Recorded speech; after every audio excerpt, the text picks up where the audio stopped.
Good evening. Good evening and welcome to Cliffyland's Global Cooking Challenge. Tonight is night 1 of 2 of cooking the food of Sudan, or North Sudan if you like, but just Sudan.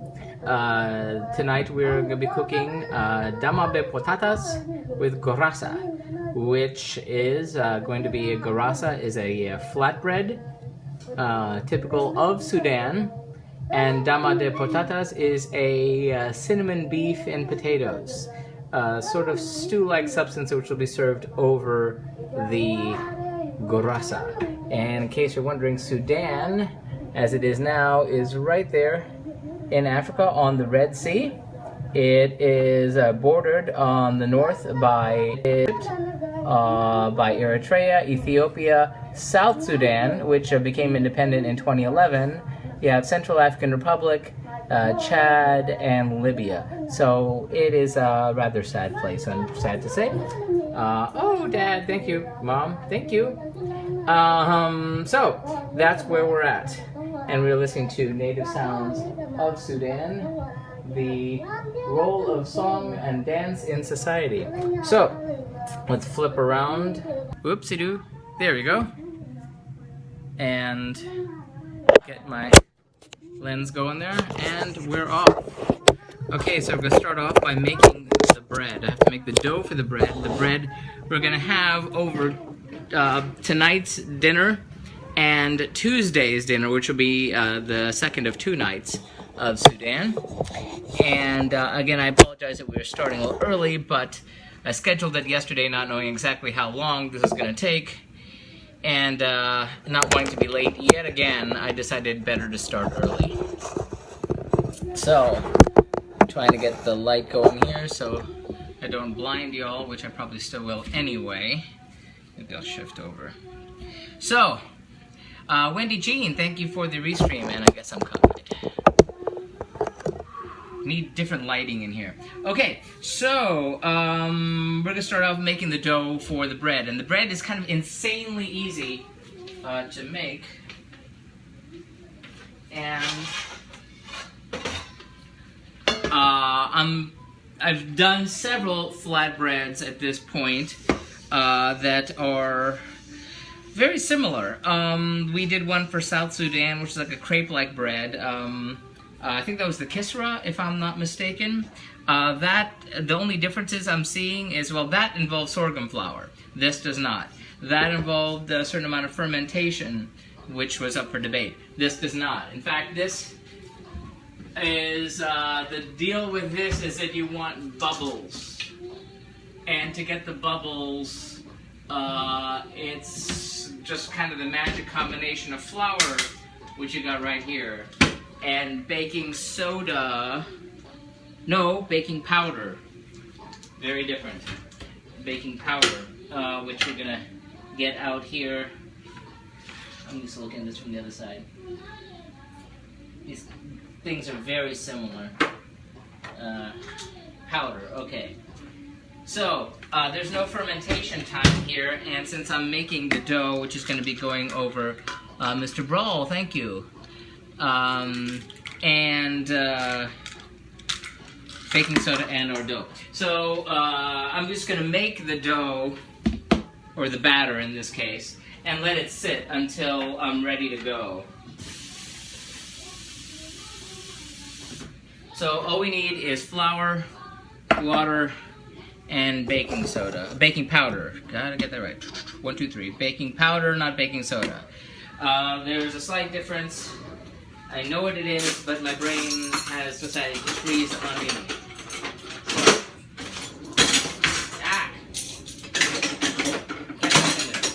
Stay. Okay, here we go. So, we're gonna get 3, like I said, I'm gonna make half of the batter and save half of it, if I can. Or maybe I'll just make, in any case, 3 cups of all-purpose flour coming right up. I never thought I'd go through so much flour in all my life as I have on this journey. So we're going with 1,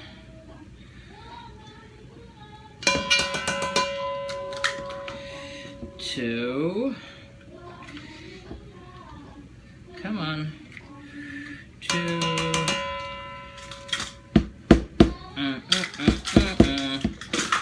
And 3. If I'm being exact baking, I'd be leveling this off with a knife or something, but I'm not. That's a lot.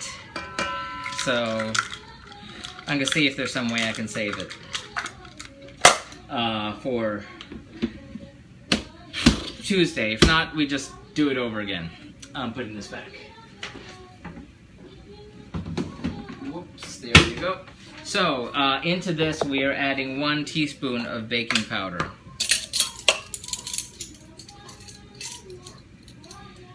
Not tablespoon, teaspoon. As you can see, I'm going with the glasses today, since I did not have to run today. Okay, so 1 teaspoon of the baking powder. Get my pictures. Incidentally, in case you're wondering, the pictures are for the blog. Everything is located at cliffyland.com. There you can catch up on all the countries that you missed. See everything that predated Meerkat, pictures, links to the blogs, original recipes. Again, this is the Global Cooking Challenge, learning to cook over here by cooking a different country 1 week in alphabetical order till we get to all 193 UN member states. This is week number 164 of 193, so after this we'll only have 29 more left. So we're going to get some water going here, and we're looking from anywhere from 2.5 to about 3 cups of water for this. So this is 2. And we're just going to whisk this together. We want sort of like a pancake batter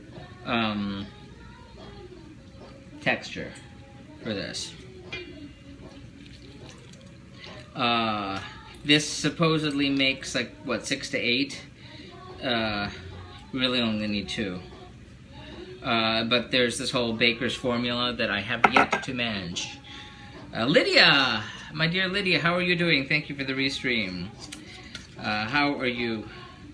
It's been another one of those weekends. It's my birthday weekend. So yesterday was all oot and a boot for the birthday.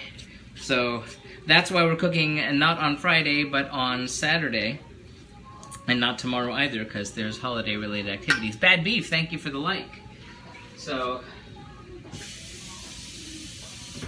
getting a little more water going here.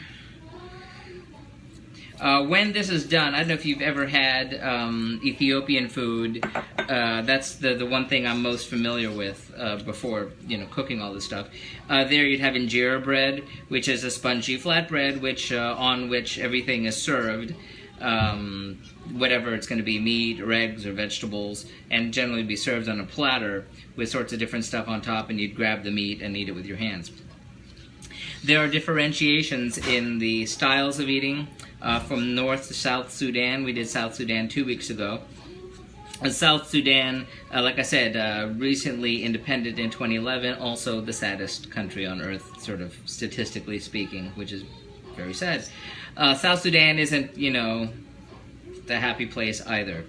Sad to say. The South is more of a Christian nation, which is part of the reason why they never felt that they belonged as part of the larger Sudan, and fought 2 long civil wars, long civil wars, which finally resulted in independence. But in Sudan, there's still all sorts of conflict and fighting and such, including, you've heard of the Darfur region, where starting in 2003, just horrendous stuff, 2 million people displaced, and hundreds of thousands killed, and then again just a few years ago another 500,000 displaced and another 6,000 some odd killed. So it's a tragic, sad place, but it's kind of surrounded by tragic and sad. But back to the food. Ethiopia, the flatbread is spongy and will have these holes in it, and this is very much like that. But this is made with wheat flour.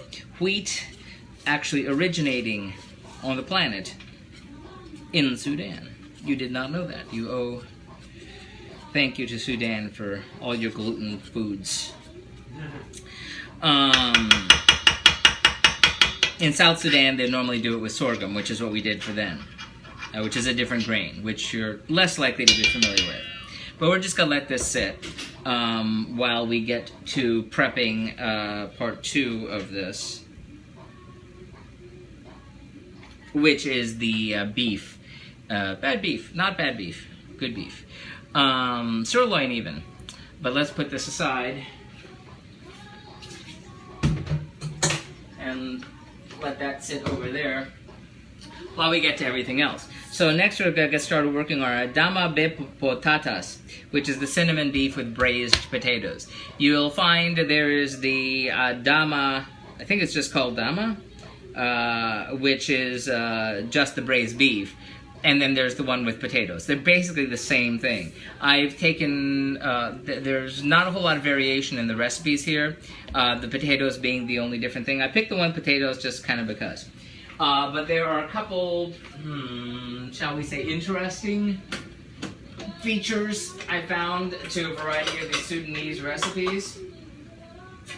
And I don't really know how appetizing it sounds, to be honest with you. And you'll kind of see why. It has to do with texture, not with ingredients. Now, again, I have this recipe, so I wouldn't have like a gigantic amount of food because it's only 2 of us eating. But we're gonna have 4 onions here, and the texture issue is that this and the dish that we're doing on Tuesday also both use a similar texture. Blushing. Hey, Purple 100, how are you doing? But the point is that it's, like I said, it doesn't sound too appetizing when I describe it, but things will sort of purposely be kind of runny. I'm going to try to make everything as authentic and as delicious as I can muster. So, you're going to see the weird thing about this. Good to hear that, Purple. The onions here, when we finally get to fire them, which will take a while, because that's why I started earlier, because I knew I had a good amount of prep time involved. There aren't a whole lot of ingredients, but, you know, me being the slowest prep cook in the world. But the point is that with these onions, they get sautéed, which is, you know, the start of 99.99% of all the recipes I've ever encountered.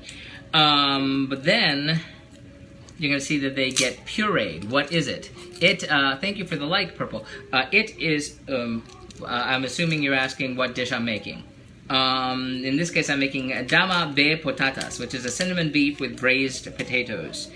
And these are the onions. There's again, I have the recipe, so I've seen it says, and it calls for anywhere from 6 to 8 onions. That's a lot of onions.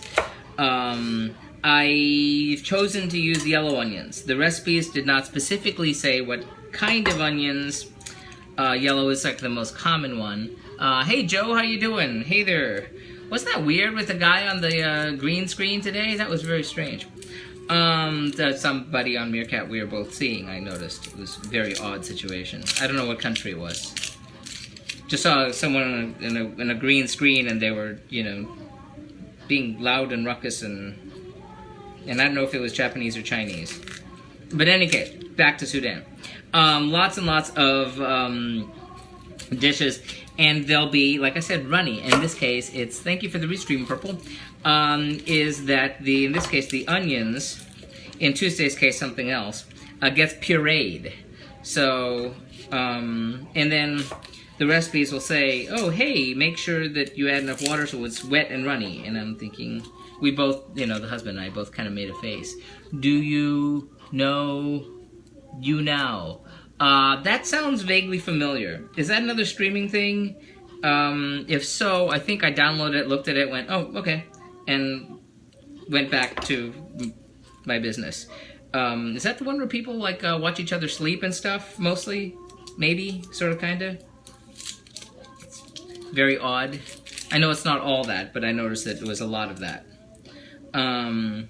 Yeah, there's other stuff, streaming stuff out there, and you know, looking at all of it, I am seeing what Periscope's doing. It's a different platform. We're more community-based here, so that way we can have more of a chat, and I get to see what you say. Smaller audience, but you know, it's fun. I like you people. So, onions get diced, get fried, and then diced, and then we're gonna have our potatoes. Oh, speaking of the onions, some of the traditional Sudanese videos, cooking videos that I saw, involved using red onions, which is fine. In fact, I used red onions last week. It was like, seems to be like the one onion that affects my eyes. Can you sing about your food? No, I can't sing, sorry. Can't do that. The traditional Sudanese will be doing the singing for us tonight. Of course, you know, just as soon as I mentioned I'm not having issues with my eyes when cooking onions, now suddenly I'm noticing it. So maybe it's an issue of mind over matter. I don't know. But yes, when I was cooking the onions the other day, the red onions, chopping them, I was thinking, wow, I don't normally have that reaction. Other people do, I don't. Now suddenly I'm feeling it. Go figure. Okay, this garbage bowl is not big enough. So, if you have any questions, feel free to ask. The onion time is always the best time to ask questions, because that's when I'm looking to kill time while I do the tedious task. If you don't have questions, I'll just tell you the little I can tell you about Sudan. Sudan, ancient. In fact, you've heard of the ancient Egyptian pyramids. Well, you probably don't know about the Sudanese pyramids, which are, I think, just as old. Not as tall, not as pretty, but really interesting. They're shorter, and they are in more of a state of disrepair, you know, considering they're super ancient, you know, you can't really blame them for that. But it's really remarkable. Google the Sudanese pyramids. By the way, if you go to Google Maps, and you put in a place name, like say, you know, you Google Wikipedia or whatever about the Sudanese pyramids, find out the city, which I can't remember the name, and enter that into Google Maps, you'll see, you know, the street views of the area, and then you can get these 360 views, like as if you were standing there. You can kind of rotate around, and you know, if you can't get there, that's the next best thing. Kind of virtual reality. It's really remarkable. The odd part, I've seen it before, the odd part is that you see the people in the shots, all the tourists standing there, standing around. There aren't too many of them, though. In fact, I have a friend who has been anxiously awaiting tonight me cooking Sudan, because he is leaving for there in just a few days. He's going to be celebrating Christmas over there. Landing Point, thank you for the like and the restream. And of course all his friends are like, are you nuts? Where are you going to Sudan? It's like, no. First they thought they'd call it off, and then, because you have all this ancient stuff, because it's, like I said, it's right next to Egypt. It was politically part of, you know, Egypt until the 20th century. And the ancient Nubian kingdom was stretched into Sudan. That's where your pyramids and such come in there. So it's a very ancient place. The topography is flat and dry. You get the, what do you call it? Hajubs? I forgot what it's called. The giant sandstorms, which one hit Phoenix Phoenix, Arizona, just a couple years ago, which was crazy. They're like, oh my God, we've got this giant sandstorm thing. They get them on the regular there. Cannot be fun. But it goes from the dry north to the more moist south. The South Sudan has a big swamp, which takes up territory about the size of Indiana in the middle of it. Sudan does not have that, but it has a variety of different regions. They were governed sort of jointly by Egypt and Great Britain until 1956, when they kind of officially became independent. And again, things went from bad to worse really quickly. The Civil War started right from 56 and lasted until 72, so that's a long time.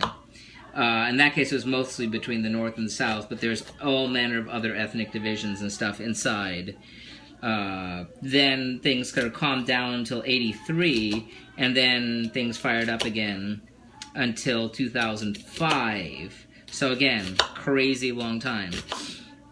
All this means that you have Sudan is one of the countries with, oddly enough, the largest number of people trying to get out, and also a lot of people trying to get in, which is kind of counterintuitive. But part of that is because if you look around it, you'll see that the countries around it are all, each have their own sad circumstances. And there are people inside the country all displaced, so they're, being forced out of Area 1 to go to Area 2. And even though it's not in a different country, it's, still, not any less horrible. It's not good. It's not good. But they've got, you got Central African Republic, which is its own state of chaos there. They're trying to get better. There it's, Christians versus Muslims and Muslims versus Christians. And in Eritrea, which is on the Red Sea, north of Ethiopia, that borders it, you have your, kind of one of your most dictatorial governments on the planet there. And so it's South Sudan, officially the saddest place. Everyone, it's just not a good deal. But before the split, officially in 2011 with South Sudan, the larger Sudan was then Africa's geographically largest country. After the split, it is no longer the largest. That is a title now held by Algeria. So there's that. Yes, now the onions are starting to get to me. The foods are very much like, the foods of the neighboring countries.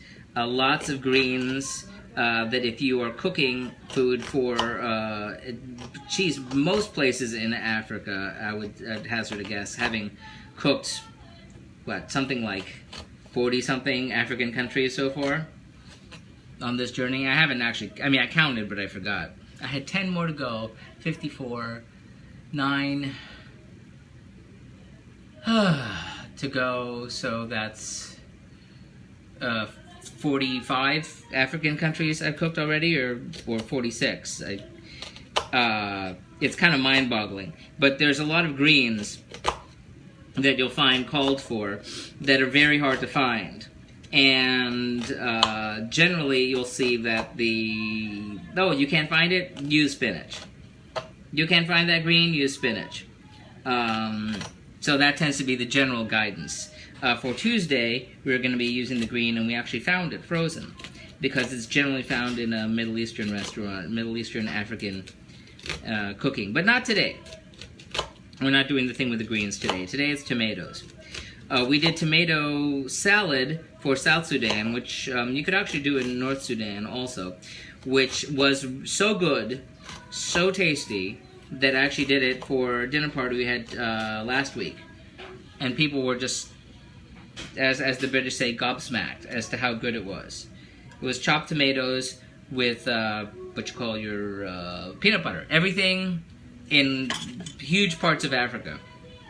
I'd hazard to say most of Africa. You'll find peanut butter. They're called ground nuts in some fashion or other. Oddly enough, neither tonight's nor Tuesdays will involve the peanut butter, which is a shame because we have a whole bunch of it left over. But this is supposed to be really good. The northern Sudan, as you may have guessed from what I said before, is a Muslim nation. Alcohol is very strictly forbidden. You'll get a lot of lamb. You won't get pork. Beef is cultivated, and so you'll see beef is going to be in our dish tonight. Hey, Anthony Gilmore, how you doing? Thank you for the restream. But beef is cultivated, and you also get lamb. Just like in Sudan, what would happen, and actually, you know, in large parts of the world, you have the same type of situation, where if you're not in a city where you have access to refrigeration and so forth, you're not going to have, you wouldn't naturally get the freshest meat because, you know, you can't last for too long. So the way you do that, while it's kind of, you know, freaky to Western standards, is you walk around with your live animal. So you bring your live sheep to the dinner, and then you slaughter it on the spot, and then you butcher it and eat it. But then when you have done that, then you have a whole sheep's worth of lamb on your hands, and you don't want to throw stuff away, so you use every part of the lamb. So again, there'll be lots of dishes that involve certain, you know, organs, lungs, etc. From various animals, because you don't want the stuff to go to waste, especially when food is hard to come by. Hey, thank you, Anthony Gilmore. How you doing? How is life in Worcestershire, etc.? I've been seeing your castles. I'm always seeing your castles. And is it warmer? I know you're where you are. Is it unseasonably warm as it is in many parts of the Northeast? It seems here. Being here in Florida, we have a skewed view of what weather and season should be like. All I know, it's been rainy like crazy. So that's how it's been here. By the way, we're in Jupiter, Florida, which is sorry about that. Which is on the east coast of Florida, about an hour and a half, 2 hours north of Miami, an hour north of Fort Lauderdale, about 30 minutes north of West Palm Beach, if you're checking your American Florida geography there. We are not from the gassy planet of Jupiter, although they're both named for the same, is it Roman god of Jove? And here was because of a misunderstanding between Spanish explorers and the native tribes people. When the Spanish arrived here, where we are, they said to the native population, who were the Hobe, H-O-B-E, Indians, they said, the Spanish asked, "Where are we?" And the native said, they thought the question was, "Who are you?" And they responded, Hobe. And they said, "Oh, Jove. Oh, like the Roman god Jove. Terrific, great. We'll call this place Jove." Translated into English, Jupiter.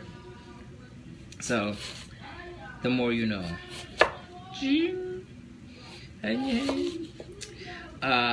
But anyway, Sudan, Arabic population, they're, you know, crisis situation. They were run by Great Britain and Egypt. So one of the official languages is English. The other is Arabic. They're going through the period of I don't know how to pronounce it, Arabization. They're basically trying everyone to say, no, we're a Muslim nation, we're going to go Arabic. Everyone go Arabic now.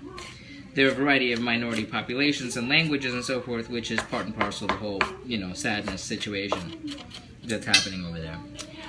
It's not you back here warm for a time of year. It's not you back here warm for the happy Saturday Eve. Oh, Martina. Hey, thank you, Martina. Thank you for the restream. Yeah, everyone is like, oh my God, it's so warm. So, and like I said, here it's been rainy. Which is unusual because this is our dry season. So, again, we had flooding here, which, again, surprising. They closed off the roads. I was trying to get to the mechanics the other day, and I was like, oh God, I can't get off of the island. I have to go across this other bridge because I can't go across this bridge. So, I'm trying to dice these small because that makes them blend better once you get to blending. And I apologize for it being tedious because there's so many onions to chop. And I purposely cut this down from the larger number of onions. But eventually they get pureed. The style of eating, since is different in the north and the south, In the north, it's more along the lines of a typical Arabic dining situation where men and women eat separately. The food will be put down in the center of the table, and it's eaten sort of communal style. People grab from the center plate, which is sort of like what you'll find in Ethiopian dining as well. Arsenal Lover, thank you for the like and the restream. Dang, that's a lot of onion. What's on the menu? In this case, we are making the Dama de Potaatas, which is a cinnamon beef with braised potatoes. And yes, it's a lot of onions, and I've cut it down. But it's weird because it's going to end up being an onion puree. So go figure. Hey, Arsenal Lover. Which... they're big in the purees. Again, my personal experience in term other than cooking the stuff, in eating food of the general part of the world, and I have to, you know, is again with the Ethiopian. Having lived in DC, ate Ethiopian food all the time. Really loved it. When I got to cook it myself, it was really good. What's up with my autocorrect? It's all over the place today. Oh wait, are you? Yeah, it's been for me too. I was making a joke I was on someone else's stream, and twice I was trying to type in an L, and twice it came out a K. And I was thinking, what is that? I thought I checked, so I don't know. Maybe it's the little meerkats running around, jumping all over people's typing. Who knows? Poking their little heads up. Again, I apologize, I'm not the fastest chopper either. But I don't want to chop my hands off, so between speed and fingers, I'll take fingers. So, getting there. Getting there. But anyway, Ethiopian food is also like that. You'll have the flatbread, in that case injera bread, and the various things dumped on top. And then you would have a piece of injera bread in your hand, or just take the one that's, you know, everything sitting on top of. You'd, you know, break off a piece, and then grab the food with your hands. I love onions. Okay, everyone sing along. Onions, onions, la la la. I can't stop doing that every time I think of that. Do do do do do do do. Ooh, I love onions. What's the guy with the, was it New Zealand or Australia?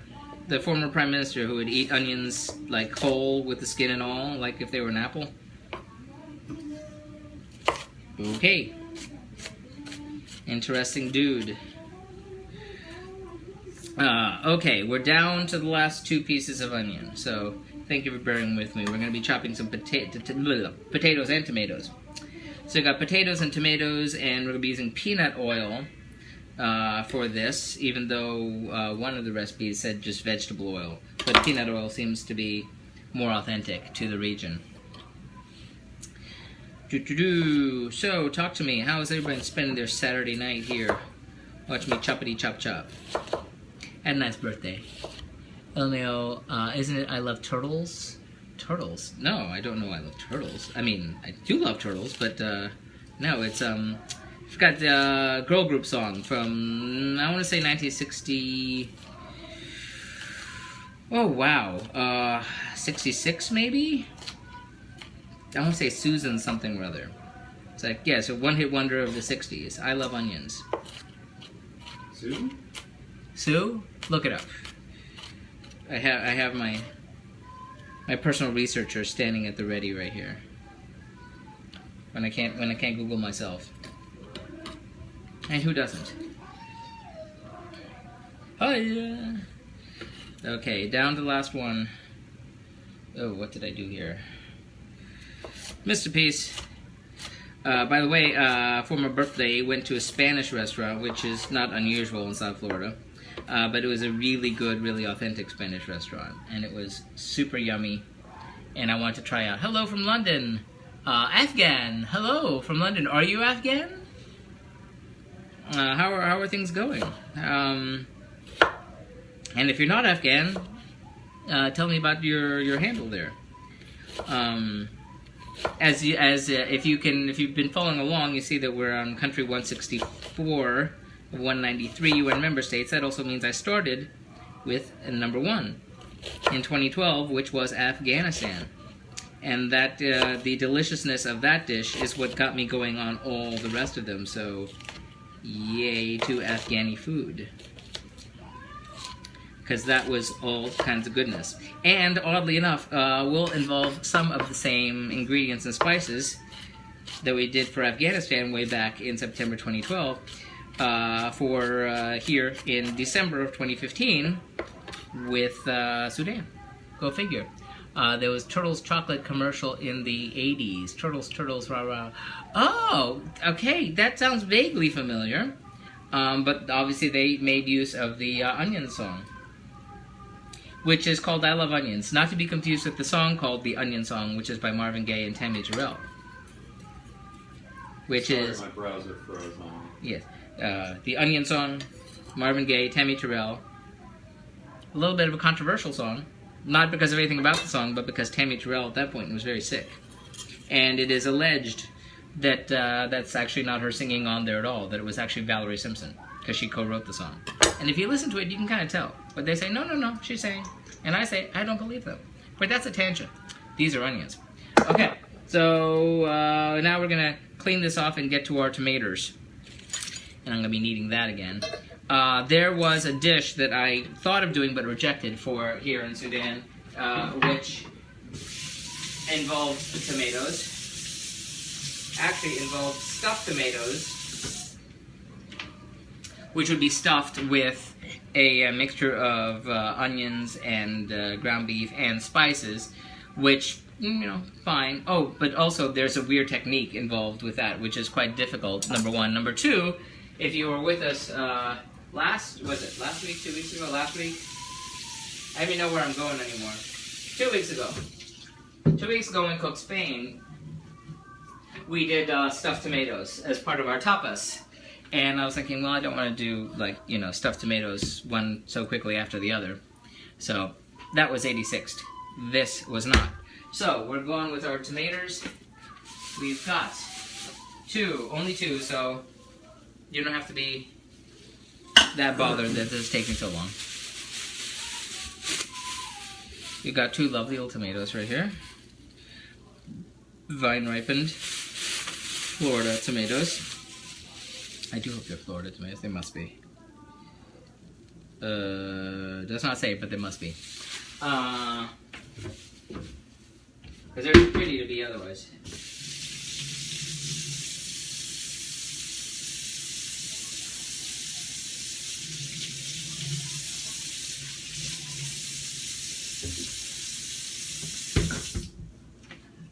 Also, what device are you streaming from? I am streaming from an iPhone 6 Plus. Soon to be an iPhone 6S Plus. Very, very soon. Susan Christie, I Love Onions. Susan Christie. See, I was right on the Susan. Susan Christie, I Love Onions. Yay, I got the Susan part. American singer-songwriter from Philadelphia. What year? 1966. Ah, I was right on that too. So I got the Susan part, I got the 66 part. So, yay me. And she wrote it too, that's pretty cool. Don't get a lot of that in the girl group era. Okay. So it really does not say about coring the tomatoes here. But I'm going to do it because I've gotten used to it. And I think they generally taste better when you do. So, we're going to core the tomatoes. I have my serrated knife, which I love using for tomatoes. In fact, when I bought the knife, the guy was saying, oh, yeah, the things on the end, that's for, you can grab it, the, you know, vegetables, and now I think not so much. It's probably more for this specific task of coring the tomato. At least that's what I use it for. Hiya! Garbage. So, the other tomato dish, Roberto, hello, how are you doing? Thank you for the like and the restream. How are you doing? Coring tomatoes. Like I said, the other tomato dish, which is stuffed tomatoes, in addition to it being, you know, yet another stuffed vegetable dish, which, I mean, Sudan was also at a time controlled by the Ottoman Empire. The Ottoman Empire was quite large and lasted well into the 20th century. In fact, what is it? Betty White is older Betty White lived during the period of the Ottoman Empire. So, just for comparison's sake. But in any case, the Ottomans, the Turkish, one of the things they brought to all the places they kind of took over is their food, and one of the things, part of that food is you'll see stuffed vegetables. So stuffed tomatoes, stuffed peppers, this just Ottoman influence, all over the place.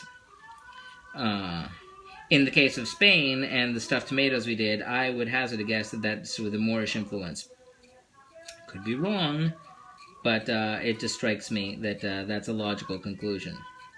Also, colonialism and travel and exploration and such really affected foods everywhere, and we discussed this a good deal when we were eating Spain, how if it wasn't for Spanish exploration and so forth, food of Ireland wouldn't have potatoes.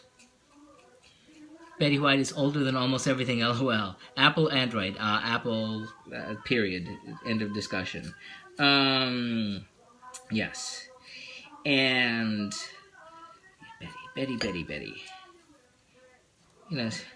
Today we just lost a television mom, Marjorie Lord. Mom from Make Room for Daddy. At age 97. She had a good long run. Tangents here. But stuffed things. The stuffed tomatoes that I decided not to do here for Sudan, not only were stuffed with a meat mixture, but the idea with those were that you just kind of cut the tops off, but you don't cut them off entirely. That's very important. You don't cut them off entirely. You just leave a little hinge. And then after you stuff them, that part's easy. Then you have to fry them and roll them around in a pan without everything falling out. Which, at least one person I saw cooking it had quite a problem with that. That everything kept falling out as they were rolling around. And stuff didn't cook evenly. And I said, you know what, that's just really not worth the trouble. There's a number of dishes that all involve ground meat. And layers and okra. And a lot of okra, you'll find okra in a lot of African dishes, and also in specifically in Sudanese dishes also. There'll be dishes that have okra powder, which I don't know where one would find that. But there are not a whole lot of, English language resources on Sudanese food. Thankfully, the good part is that you can, if you know the differences of geography, you'll be able to figure out quite quickly what's kind of clearly a northern and southern Sudanese dish. So, okay, dicing tomato time. Okay. Okay, we'll put you all out together. Try to save time that way. Don't slice your hand. That would be a bad thing. Okay, tomatoes. On a Saturday night, eh? We haven't done too many Saturday nights here on the challenge. We tend to do Fridays. Always do Tuesdays, unless there's some earth-shattering other circumstance. Always do Tuesdays. Do a good deal of Fridays. And I had thought originally that this 2015, Sudan would be our last country for the year. But who knew that the calendar falls the way it does? So we'll have one more country in 2015. So this will be our last African country for the year. Last year was our last island country for the year. We only did Sri Lanka. I have a comment. Do you cook during the week outside of your global challenge? Thank you for the question. No, not really. Rarely. For instance, last weekend we had, I mentioned that we had a party, which wound up being for the husband's coworkers mostly, and but many of them follow my challenge and have always said, "Oh, I'd love to eat Cliff's food," and so we figured, hey, since we're having a party, and so often I cook a dish and I don't really get to do it again because I'm like, get one and move on to the next country before you know it, and then forget that we did the one that was so good. I said this is a chance for me to go back and, you know, kind of do a greatest hits, or at least a greatest hits of the past year or so. So for the company, I redid the gambas al ajillo, the shrimp in garlic that I made for Spain. I redid the basil cornbread, which really was not a global dish. It was actually an American dish that I threw in as a bonus when we were cooking Sao Tome and Principe because I had time to kill. And I did the mumu, which is the sort of everything in a drum dish from Papua New Guinea, which was, deep breath, plantain leaves in a drum surrounded by layers of sweet potato, yuca, banana, pineapple, mango, chicken thighs, pork, onion, spinach, various spices, and at least one other thing I'm forgetting. And then I also made the, what was it? Oceania, Australia, Africa. Oh yes, I made the South Sudanese tomato salad, which wound up being so ridiculously tasty. Which is the tomato salad with a peanut butter and lime dressing. So that was really super great. It was a huge hit. Oh, and the steamed dumplings, the Chinese steamed dumplings I did for Singapore. So the answer is yes, but it's usually going to be more of the same. Now, once I finish the challenge, when we hit Zimbabwe in July of this year, next year, 2016, then things might get different. We've got plans. Do you ever watch TV? Oh my God.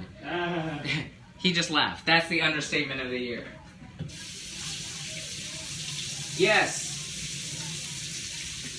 I'd like to say we watch everything, but we all know that that's not possible. Not to say I don't try. Yes, we watch, and now lately we've been like backed up on a ton of stuff because things have been busy and been traveling and holidays and special events, so we're backed up. But we're trying to get back to Aziz Ansari, Master of None on Netflix, which is really great. So far I just saw the pilot, but had to catch up on other stuff. And there's some stuff I kind of hate watch now, which I'm thinking, you know, life's too short to watch something you don't like. What's your favorite? Lately, my two favorites have been Fargo on FX, which is like phenomenally good. Season 2, I don't know how they're going to do a season 3. I don't need to do this, but I'm feeling like a fool trying to get this out of here. Because I'm going to have to slice this in half. Because I'm only using half of this green bell pepper. Have I seen Breaking Bad? Yes, Breaking Bad is like the best ever. And the most consistently best throughout from start to finish. So, yes, Breaking Bad. Out of this world good. If you don't dig violence and you don't like anti-heroes, then, you know, Mom, you don't need to watch this. But everyone else, if you haven't seen it, see it. And I don't know how you'd manage to not be spoiled on stuff. Leslie Jones of Saturday Night Live. I follow her on Twitter. She's very funny. But oddly enough, you know, someone who's in entertainment had never seen it. Just this past month, she started, you know, binge watching it, and she's live tweeting her commentary throughout, and it's hysterical. Just saying, oh, she must be in season 2 now. Oh, she doesn't know that. Oh, wow, look at that. I'm gonna clean these out. I'll be right back.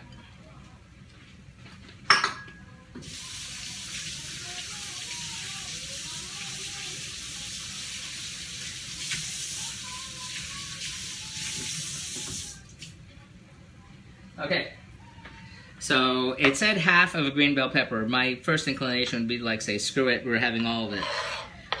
But, you know, I'm just going to save the rest.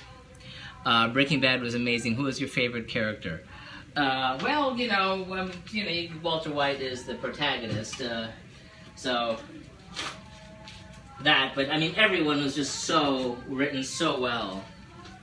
So it's kind of hard to really pick a favorite.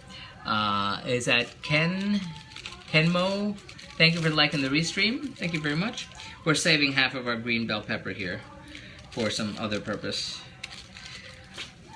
And we'll be nearing the end of the boring chopping, cutting, prepping part of this, which is good. Because I didn't know how, I know I'm slow, which is why I started when I did. On the show, you know, on Breaking Bad, I think Marie is very interesting. I mean, her character isn't the most likable person, but the purple thing is just so funny. But I mean, there isn't anything about that show that isn't like absolute genius all the way start to finish. The cinematography, and now I'm watching Better Call Saul, which, you know, I mean, it's not on right now, but when it starts again, which is very, very good. We'll see, you know, if it maintains the level of greatness, but I don't see why it wouldn't. I sort of hate watching Homeland. Kind of, nah, they gave it another season. I don't know if I'll watch another season. There's too much else on. So, that's, oh, and Casual on Hulu. Best new comedy. Easily, in my estimation. Again, very adult, not for mom. Think about buying Dexter. Have you seen it? Is it worth buying? A, I have not. B, even people who like it give it mixed reviews. Say that, oh yeah, it got good, then it got really bad, then it got good, then it got really, really bad, then oh, it got better, and then, oh my god, that was the worst ending. That's all I know. Knee, blood, and splat. I mean, I can deal with a certain level of, you know, violence and stuff in shows. I kind of put up with it more than, but when it's sort of like gratuitous, hey, we're going to show you, you know, what the subject of Dexter is. Sorry. I mean, it might be really good, but it's just not really, not for me. So that's my 2 cents. But it might be your thing. Maybe you really like it. I have a lot of friends that really love it. They also spoiled me on it, so I don't have to feel bad about missing it. Thank you, honey. So these are our green bell peppers. And so now we're just going to cube our beef, and we're going to get into that in 1 second. Let me wash this off.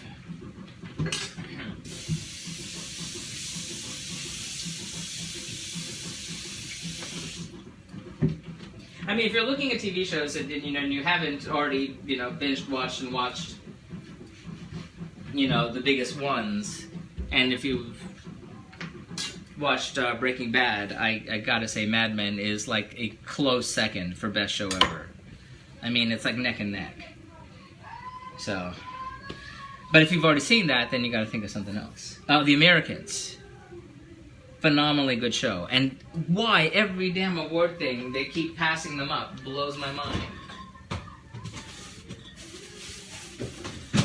The Americans on FX. Watch it. Watch it. And if you're not really grooving on it, give it till the 4th episode, and then you'll really be grooving on it. So, we've got beef. Hi, Clifflands, greeting from Puerto Rico ta. Boricua. Lenny.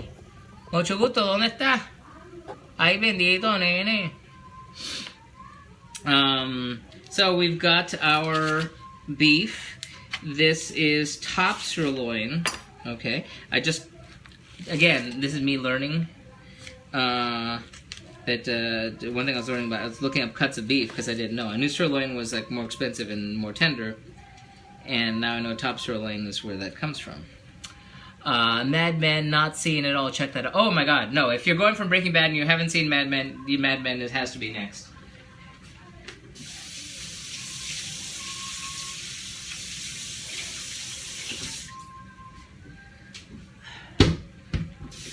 And that one's over. Don't let anyone spoil you. It'll be very difficult to avoid that, though. So, top sirloin. The idea is to have tender beef, and this could be the most tender cut. And we're looking to get this into small, sort of bite-sized cubes. previously we'd purchased stew beef for stews. However, that has wasn't the greatest idea in the world. Well, for stews it is, but you have to invest the time in letting it cook to get really tender, and that's where the problem is. San Juan, mi pana. Ah, es bueno. Fenómeno. ¿En Viejo San Juan o qué parte? Tengo familia por todas partes ahí. So, we're going for small bite-sized cubes of the sirloin, because it's going to be, and it isn't going to cook for very long, so it's going to be important that it be tender and bite-sized. The stew beef that, I mean, everyone's informed me the obvious, that when you buy stew beef, it can be, you know, various different sizes and such. However, I was not aware that they were always so damn irregular and they weren't consistent. There isn't like a consistent cut size from one butcher grocery store to the next. So I've learned to take out the meat and see the dice, the cut on it, before just dropping it into the pot. So I'm going for bite size here. I was surprised by the end of Breaking Bad. Aw! No, I thought it was genius. In fact, I don't want to spoil anything for anyone who hasn't seen Breaking Bad, but what you saw was what you saw, and I thought it was really, really genius. Norm Macdonald, ex of Saturday Night Live, currently playing the part of Colonel Sanders in television commercials. On his Twitter the night of, he came up with this crazy theory, which if you Google Norm Macdonald Breaking Bad finale theory, you can read about it.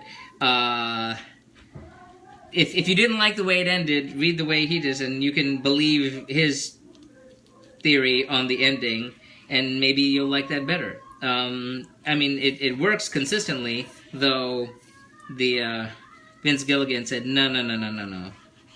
That's not what you're thinking, but good try. But if you want to believe that, maybe you'll like it better. Okay, so we've got our cubed beef here. Stick that in under a bowl. Make sure this all chopped up nicely. We've got our gray cane. Our gray cane or our gray one. The hymns and war songs of Sudan. Hiya. Ah. Okay. I may be going to that one before too long, too. Yeah, okay. Okay. So good, I've got this to a good size. Yay me. That's weird. Okay. So, I know I need to do one more thing. Yes. We're going to do the potatoes, but I need to clean this off. So, be right back.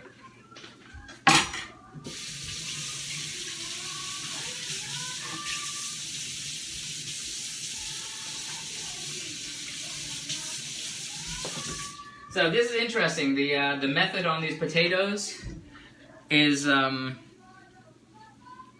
revolutionary, but for me, not a method I've actually done before. Not that I recall. They're braised. And that's what it says, braised potatoes. So we don't have many potatoes. Again, like I said, I halved the recipe. And in sending the husband out for the potatoes, I said, listen, get small potatoes, because the market we go to only lets us buy like the big ass, you know, russet baking potatoes one by one. Otherwise, you have to buy a big bag all at once, which sucks. Because you wind up with, oh, disappointed to know until the end it was that good. Oh well, there's that, yes. Yeah, well, watch Better Call Saul. The Better Call Saul is on, season 1 is done, so that should be available wherever you would acquire television. Season 2 is coming. So if you didn't want Breaking Bad to end, see Better Call Saul. Very good. Same, you know, everything. It's sort of like a prequel to Breaking Bad. So we're gonna wash these potatoes. Be right back. These are what, like Red Bliss potatoes, I think.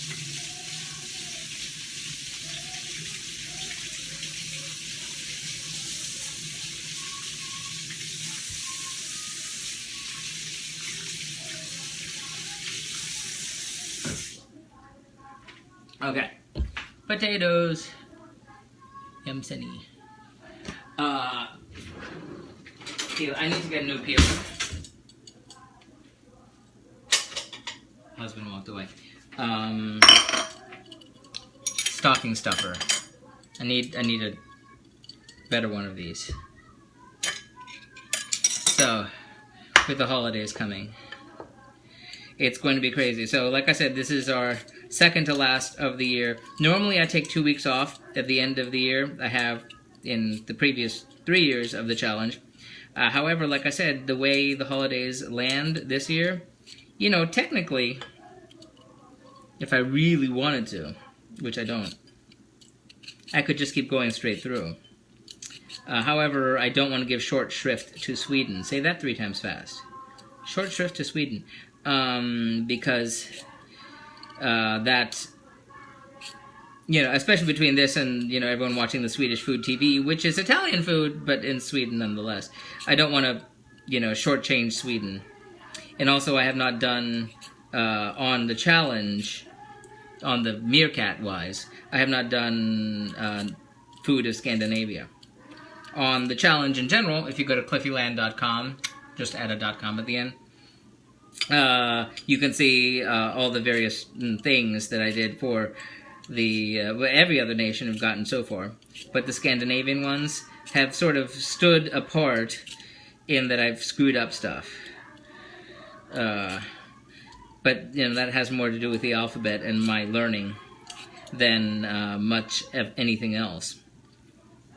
So I'm hoping to redeem myself with Sweden, now that I've got some know-how and help from you fine people in the world of meerkat. So we're going to be cubing these potatoes. There will be, technically it says they'll be braised. If that's what you call it, then they'll be braised. They get sort of shallow fried, I guess. Tony, how you doing? Good, you too. Yes, they get fried, they get cubed, they get fried, and then they get tossed in at the end of the dish with everything else. There's a number of other things that this could be paired with. We're pairing it with the bread that we'll be making, the Gorraasa, which are like a pancake-like, crepe-like flatbread. Everything's going to sit on top of that. But you can also pair it with rice. I've seen it with that. There's a nice recipe for a Sudanese rice, which is very simple. The rice is, and I'm not making that this week. ¿Cómo te va? Justin, muy bien. Aquí, un año más viejo. Tenía mi cumpleaños ayer. Ahí por Miami. I had my birthday yesterday in Miami. Justin is lives between me here and there.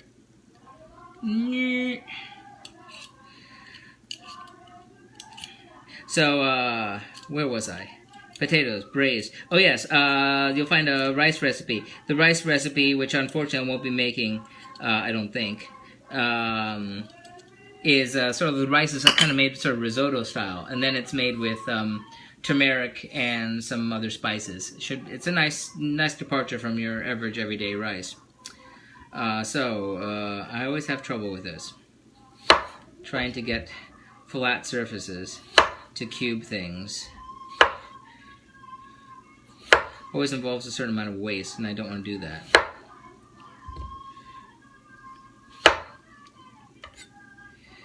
Well, that's as much of a cube as Cliffy is going to get out of this.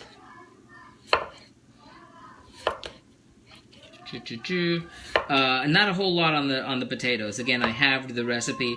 As I mentioned at the beginning of this is the Dama Potaatas, which is the cinnamon beef with braised potatoes.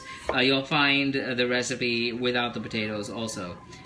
Basically the exact same thing, only without the potatoes. I'm dicing these small, and I know I've learned that the key to a lot of this stuff is to make sure the stuff is the same size so it cooks evenly. I still have trouble with that, but I am trying. Mío, feliz cumpleaños. Yo tengo mío en 9 de este mes. En las 9. De este mes. You're saying, but that's the 9th of this month. The 9th of this month has already gone by. You mean the next month? I'm editing in a great show. Oh, thank you. I think.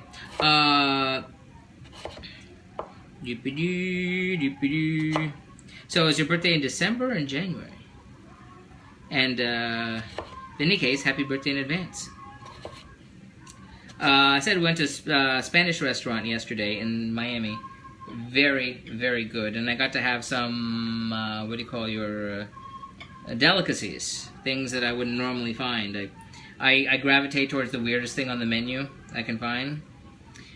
Because so many things, especially, you know, growing up in Miami, you know, had every Spanish thing you can think of multiple times. And I always want to have something different. So I had the, okay, I'm going to try to get the word. Alcofochas, which is artichokes. And I had used artichokes, and if you were watching me with the paella 2 weeks ago, I finally figured out how artichokes work. And it was a lot of waste, but these great, great artichokes in foie. I know it's not, you know, foie is controversial, but it was good. It was very rich. It seemed just too rich. It was so good. So, and I had the tripe. I don't think I've ever consciously ordered tripe before, but I wanted to know. And I know the scientific question has come up before. It's like, if our stomachs digest food, you know, it burns up an acid in our stomachs when it gets to our food. How is it that we can eat stomach? And I'm just guessing it's the acids in it aren't in there anymore. That's just my guess. I am not a scientist. La Carreta, oh come on. Oh, that's a joke. La Carreta is a famous Cuban restaurant in Miami. And this is not. Yes. No, or however the hell is spelled. No, that's how you spell that right, La Carreta, which is Spanish for the cart. La Carreta, Cuban restaurant that you can even eat in the Miami International Airport. Rather common. No. This is very nice. It's called chichon. But instead of CH, it's X. So it's XIXON. Chichon. Which, interesting with the X sounds. But no, it was very, very good. Oh, and this incredible sangria with sort of champagne-like sangria. Oh, that was good. But I think I may have had a bit too much because I had quite the headache last night. But it was good. Also, got home, I got to see the end of The Amazing Race because I didn't want anyone to spoil it for me. So now I am spoiler free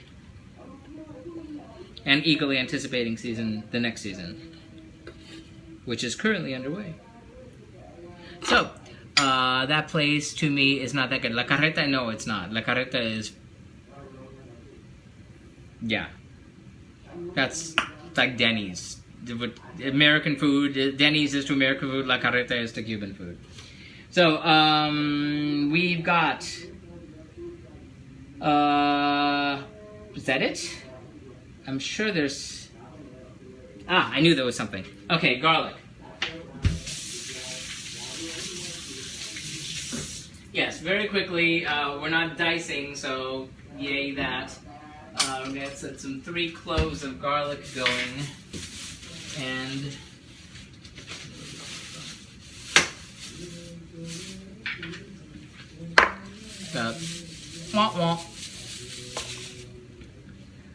this is I ran after the dance. Was it trying to get away? Get back here! Okay, we're going with 3 cloves of garlic. Again, like I said, I halved the recipe, so I've sort of approximated what that would be. 1, 2, 3. 1, 2, 3. Yeah. Okay. 3. Count them 3 cloves of garlic. And these are going to be peeled and crushed. So, thankfully that goes relatively quickly. Have you seen 24? Yes. Yes, I have seen 24. Okay, here's the thing with 24. This is just my opinion. Your mileage may vary. 24, for its time and its era, Season 1 was, at that time, I thought one of the most amazing things I'd ever seen. The conceit of everything being set in a 24-hour period I thought was so great. And, you know, I've got the whole OCD and everything and list and not missing anything. That really kind of fed into it, too. But I thought Season 1 was out of this world. And every episode from then after that made me want to scream and hurt people even more. And it got to the point that I hate-watched it, like, really bad. I was just watching it going, please let them cancel the show so I can stop watching this. Which I know is not mentally healthy. And finally I said, you know, you have the power to not watch it anymore. The world will not come to an end if you stop watching 24. And I said, oh, but other people will spoil it for me. I'm like, do you care? This is my internal monologue. Do you really care? And I said, no, I don't. This is good. I can be free of 24, so I never have to watch it again. And I was happy about that. And they kept bringing it back, and I was like, I don't care. I'm not watching it. So, in fact, when I started watching Homeland, I liked the first season because it was very much the anti-24. And then it became 24 all over again. And then I stopped liking it.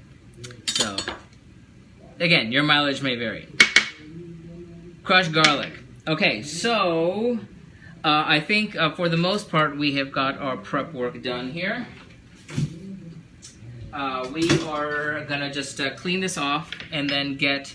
hey, Lavender Femchi, how are you doing? Thank you for liking the restream. We are going to... I see some of the interesting icon here. Oh, I can't see. Hi. And just a couple spices. The interesting spices that will be added coming up next.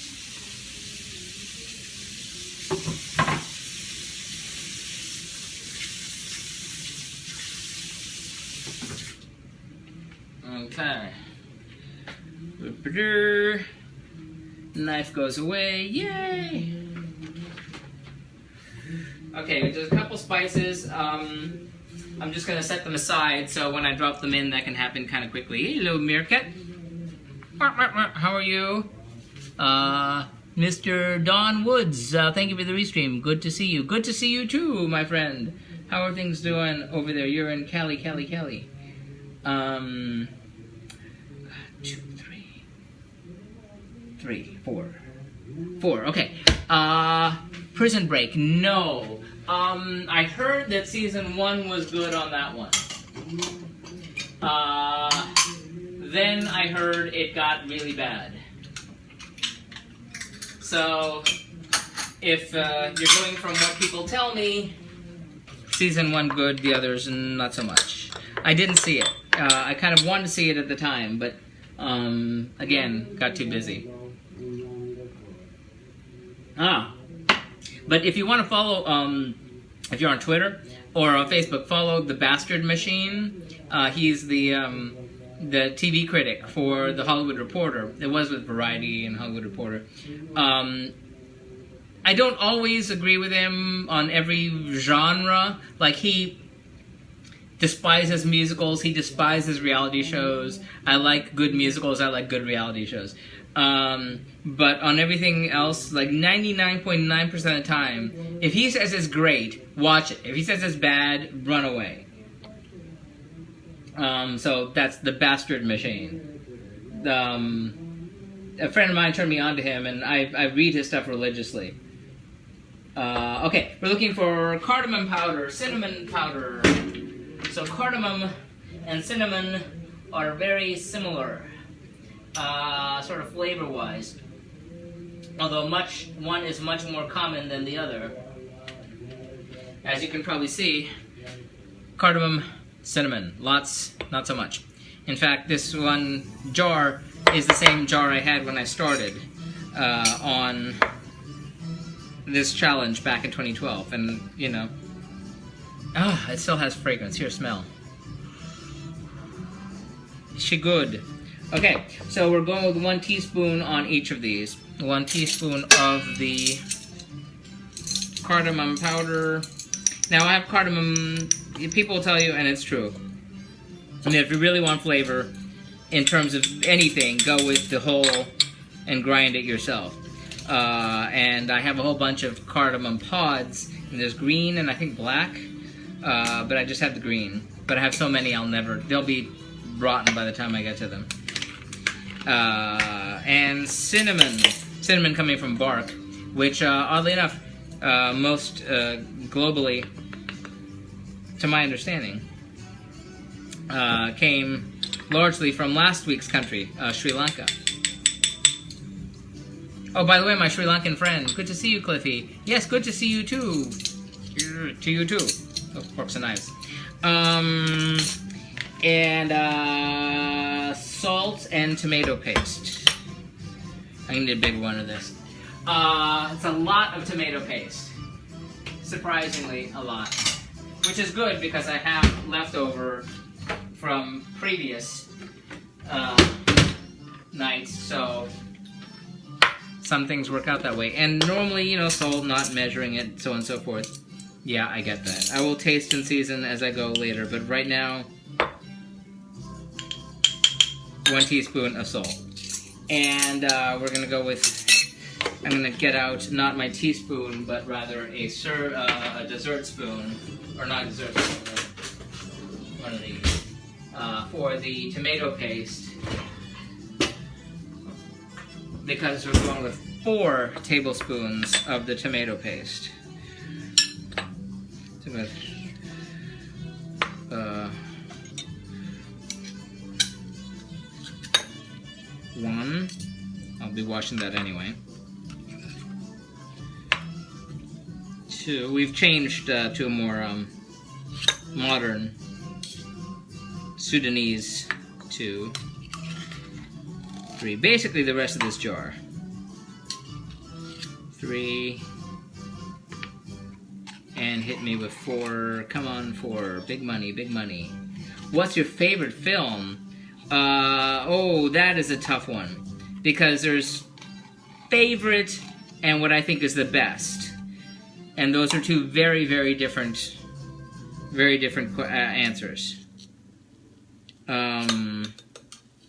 Those are very different answers, because favorite is, you know, personal bias and, you know, what speaks to me in my personal experience and what I watched over a million times and stuff like that.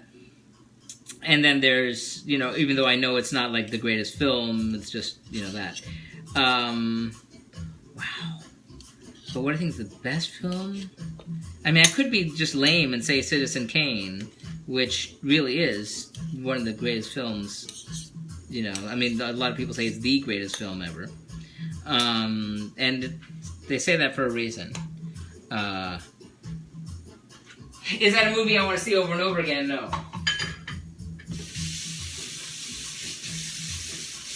But at this age, at this point in my life, I don't see movies over and over again. So there's so many. You know, I saw the AFI 100, the AFI 100 Years, 100 Films, the greatest films of all time. Well, they said American films, but there were British ones in there. I saw all of them in chronological order. Again, order, OCD, letter, alphabet, food, cooking, film. See a pattern? So yes, I saw 100 films, and it's just really cool. I saw a lot of silent movies, which I never would have thought to see. Like Buster Keaton, I had no idea how incredibly great that was. Go to the IMDb and look at the best silent films, and you'll be pleasantly surprised.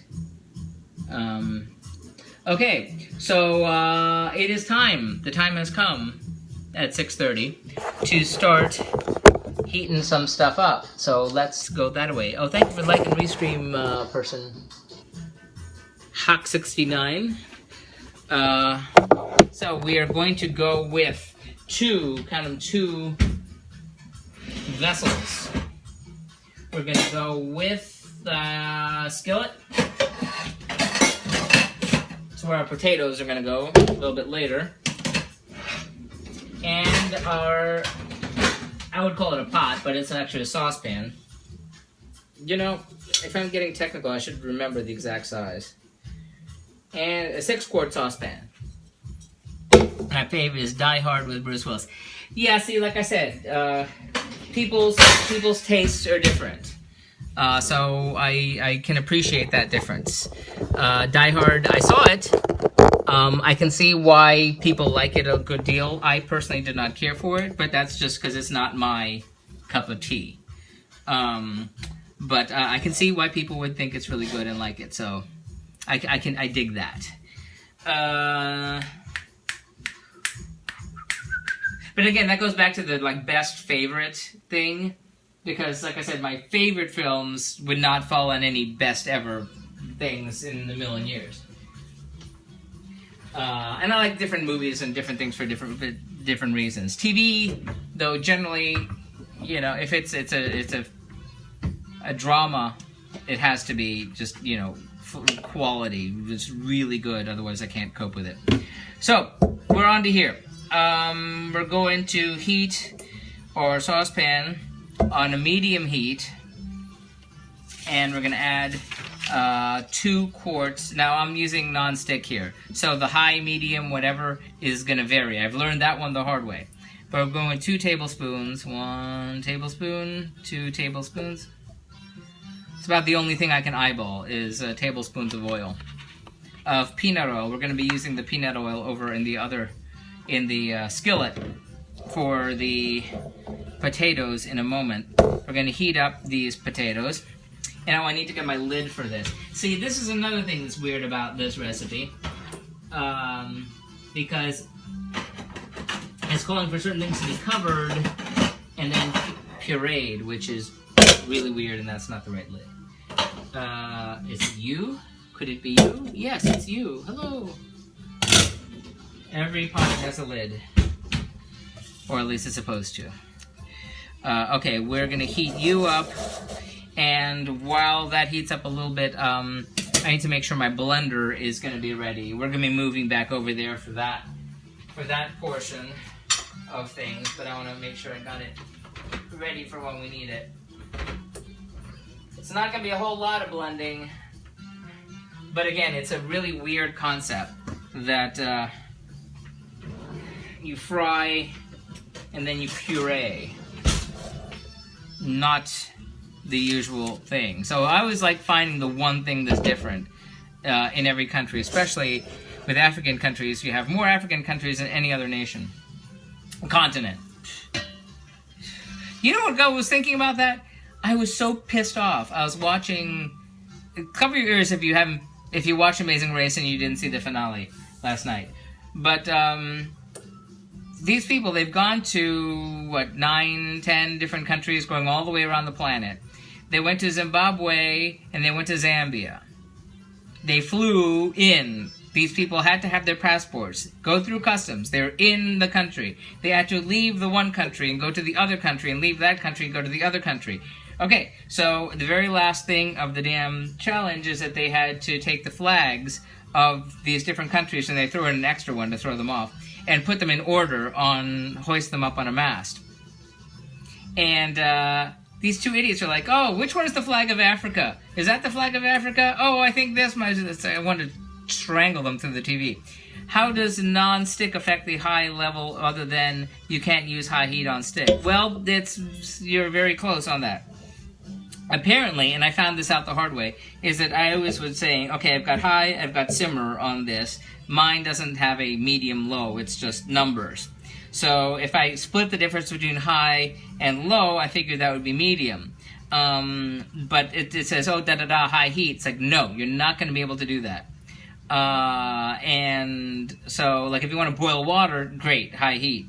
But apparently the stuff heats up a lot faster and with the non-stick. So basically, the rule of thumb I found is whatever it says, you know, adjust it by a certain proportion down to whatever. In my case, works on my stove. So me, from a scale of 1 to 8, 4.5. Well, no, what's the highest? The highest is 9. So scale of 1 to 9, 4.5 would be medium. In this case, on this stove, I say that's medium high. I'd say like 4 is medium. So my favorite movie is Wizard of Oz, Gone with the Wind. 2 all-time classics. I love both those movies. I do. I can't say that I don't. I mean, I view Gone with the Wind in a different perspective now than I used to, but I still love that movie. So our oil is ready to go. So we, you know what that means, kiddies? That means the picture number 175,000 of oil going into a tub of onions going to a tub of oil. Now, like I said, that's a lot of onions. That's a lot of onions. A surprisingly large amount of onions. Sorry to block the camera there. I took the picture. You can go down. Love the Wizard of Oz. I mean, you know, growing up, I hadn't seen Gone with the Wind in its entirety. I saw, because it was on TV all the time, so I'd see part of it here and part of it there. Wizard of Oz, I'd never seen the first part. I'd always show up, and it was already in the colored portion. So it wasn't until I was well into adulthood that I finally got to see the first part of the Wizard of Oz. Craziness, ain't it? Moo MD, is it? Thank you for the restream. So we are going to be sauteing our onions here in this big old vat. However, here's where it gets interesting. We're only going at a medium heat until softened, and the recipe doesn't even say till softened. I had to just glean that from experience. Soften them up a little bit. Away with thee. I need to remember to figure out a way to clean off the cutting board after peeling the onions. But once they're softened a little bit, then it's going to be, we're going to add water to the onions, which is unusual.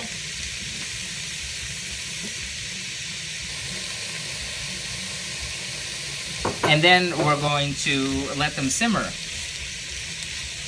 for about, how much is it, like 10 minutes?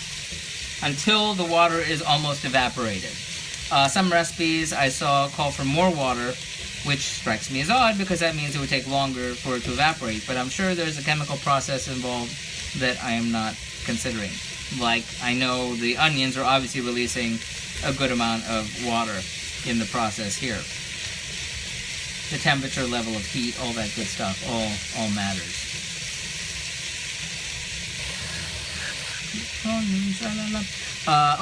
I was mentioning my birthday and everything. And I also got to eat in Miami at a place called the Federal.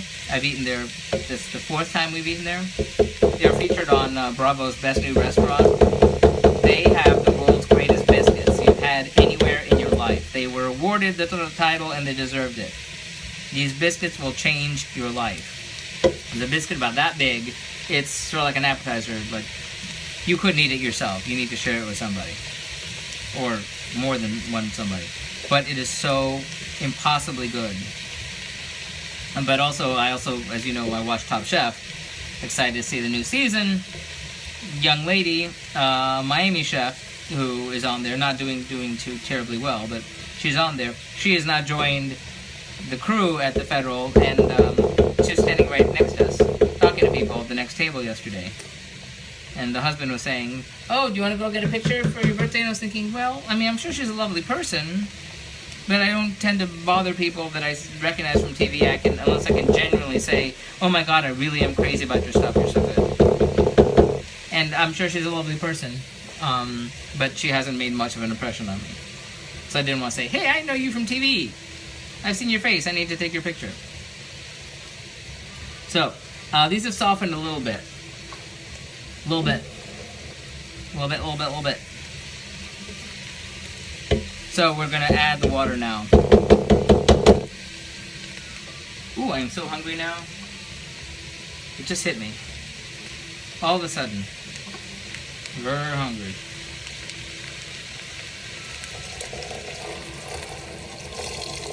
Never done this particular tactic here before. So I got water in the onions, and now we're going to cover the pot of onions and leave it at a medium heat, which again seems kind of a lot, but and again I'm kind of confused about the whole evaporating thing. And hey, you may see yourself on TV here. I got a reflection of this in that. See yourself? That's you right there. Okay, so while that cooks, over here in this corner, we're going to be heating up more peanut oil. And I'm thinking of more than 1 tablespoon and 2 tablespoons. And we're going to be frying, question mark, the potatoes in here, which have been sitting here getting nice and brown, and not in the good way. But I didn't want to put them in water. I know the trick is to put them in water to keep them from browning, oxidizing, but then that means that I have to dry them. I didn't want to have to do that. So hopefully it'll be okay for a little while longer. I'm getting myself a drink of water. Speaking of which.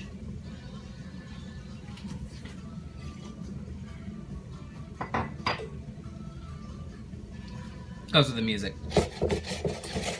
Oh, I talked about the YouTube gods, like copyright gods coming down on me if it notices something and I'm not talking. And that happened in the Sri Lanka thing. It identified some song because I stopped babbling. And said, no, that's someone's copyright material. Ah, shoot. Meanwhile, how are we doing over here?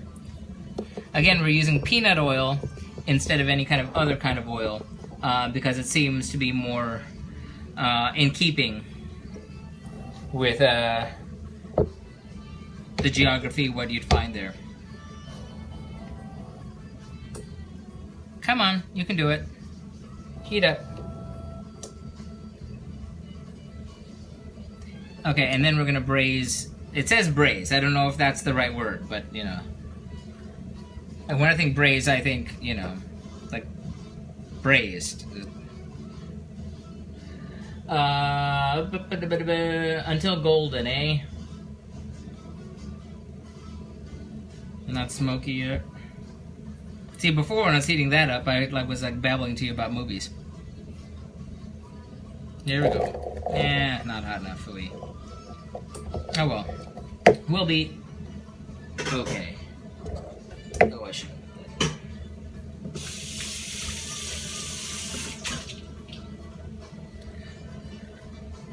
So we're gonna braise these until golden, and then set them aside.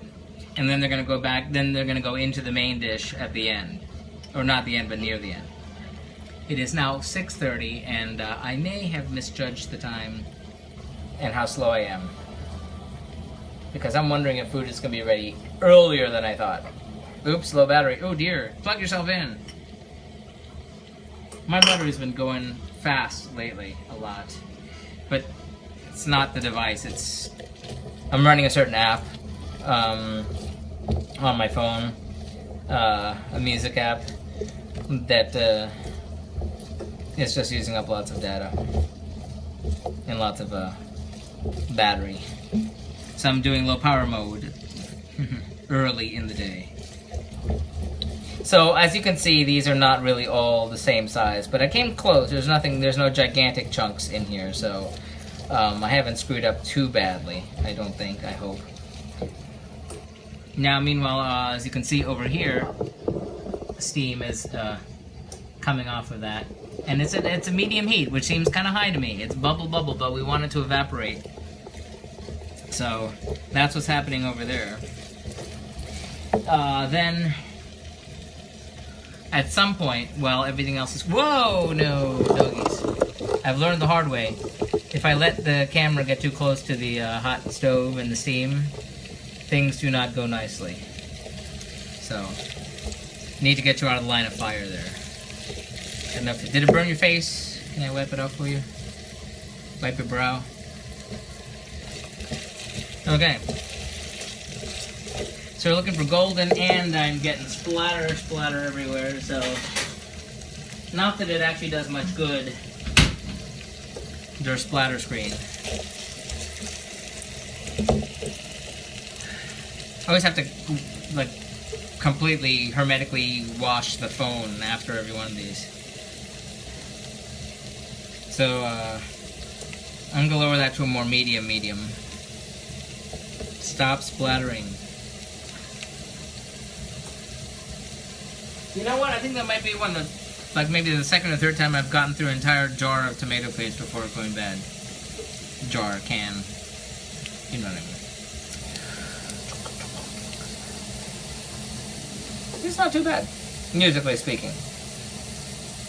Since I've been doing the Apple Music with the national music in the background, it's been an interesting little tour of musical styles of the world, of folk musical styles of the world, and sometimes not folk.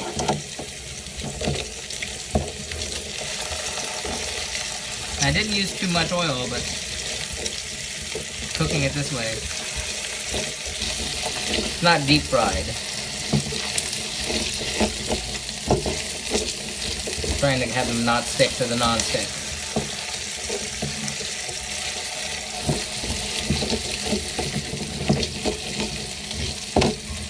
We're looking for golden here.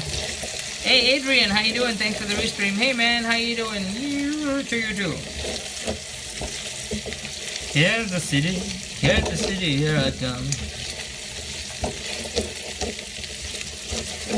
How are things in the KC for you this Saturday evening? Goodness. Well, having dinner on a Saturday. It is unusual. I think I've only done Saturday on here maybe twice. And even then, last time I remember it was because I did it during the morning because I had to make a bread for the night. So I had an entirely different audience. And people in Singapore and Australia and such. Because it wasn't, you know, it's like, what, 6:30 in the morning over there? 6:40 in the morning? What's for dinner? Thank you for asking. Right now we're working on the Dama Potaatas, which is a cinnamon beef with braised potatoes, these being the potatoes. It's going to be served on top of the Gorraasa, which is a Sudanese crepe-like flatbread, which we have the batter for that sitting at the ready right over there. And I'm trying to figure out how I'm going to be cooking that while the other stuff is cooking. I don't think I can save batter. People, tell me. You know better more than I do. Can you freeze batter? You can freeze batter, can't you? I'm wanting to take half of that batter, cook it now, and then take half of it and save it to cook on Tuesday. Logically, the storage process strikes me as it would be one of freezing it. Although, good to hear, Adrian. Although, I'm thinking out loud here. It's Saturday, Sunday, Monday, Tuesday. That's 3 days. Some batters for some flatbreads, including the, I think it was Kisra, the flatbread from South Sudan, which involved sorghum wheat, and the batter that are used for making the injera bread for back in Ethiopia and Eritrea, which involves teff flour, that's T-E-F-F. Again, if you've never had it, go find yourself an Ethiopian restaurant or make it yourself if you want to give it a shot. It's some of the yummiest food that I know I've ever experienced. But that batter is set to sit out and let it ferment for 24, 48 hours, 3 days. So maybe I could just, let it sit out there. Who we got here? Sam X. Thank you for the follow. By the way, you can do like our friend here, Sam, and you can follow here on Meerkat if you'd like to be apprised as to when future streams are scheduled and are starting. You can also go to cliffyland.com and read all about the challenge.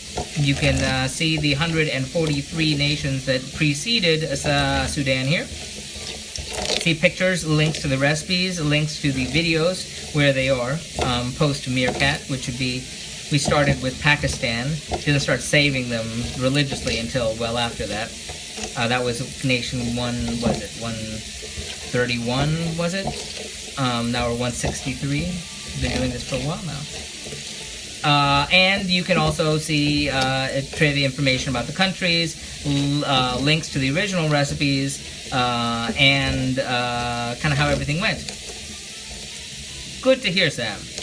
Also, you can follow on Twitter, just go follow at Cliffyland, or on Facebook, find Cliffyland the Global Cooking Challenge on Facebook, or on Instagram, or on Pinterest, or if you are want to be my best friend ever, go to YouTube and subscribe to my YouTube channel.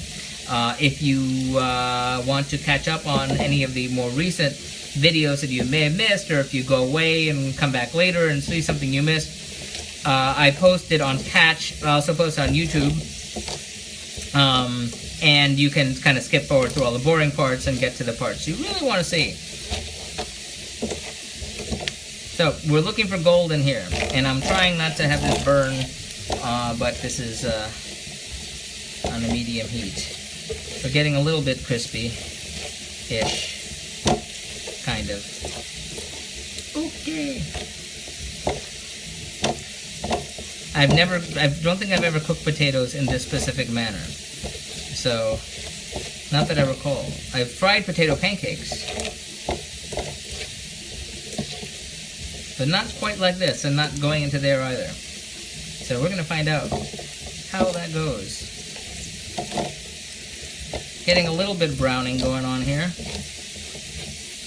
And I'm going to take a peek in over here, see how that water is doing on our onions. I'm not going to point it at you. That trick was cute, but not so much. You can't see, can you? I don't want to hurt the camera, the phone. It's a little bit evaporated. And I don't know why it said to cover it if you want it to be evaporating.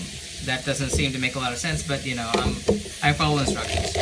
I just do what I'm told. Okay. Getting kind of crispy-ish, a little hash brownie, a little tater toddy.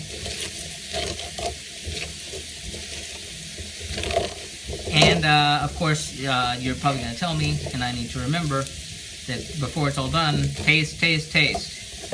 Taste and season and taste again.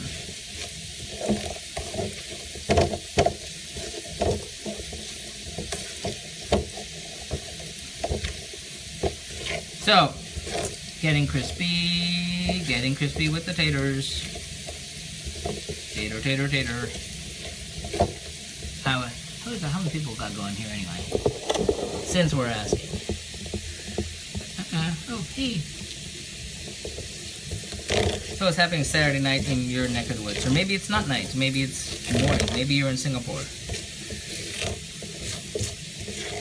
At this point, you could be in England. It would technically be morning.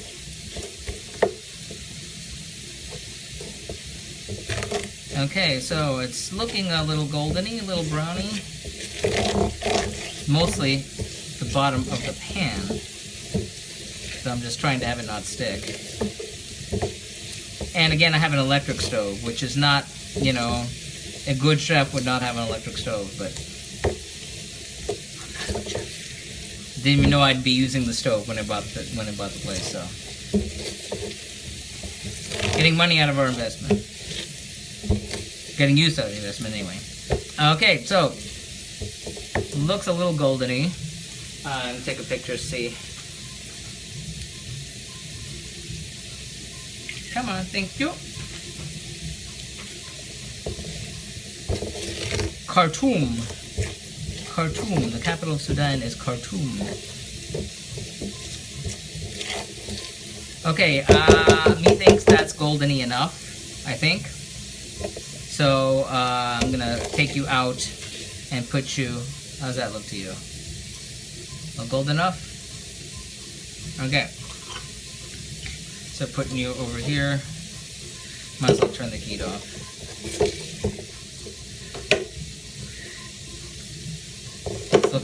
Looking like tater tots, looking like hash browns for the American audience.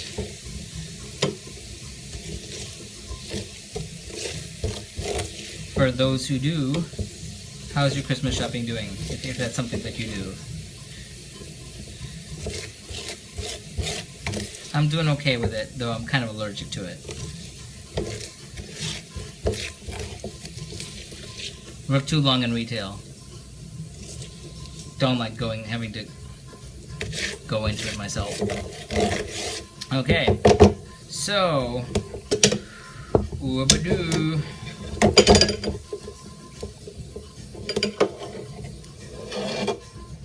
What is the name of that movie? Suddenly I'm flashing on this movie.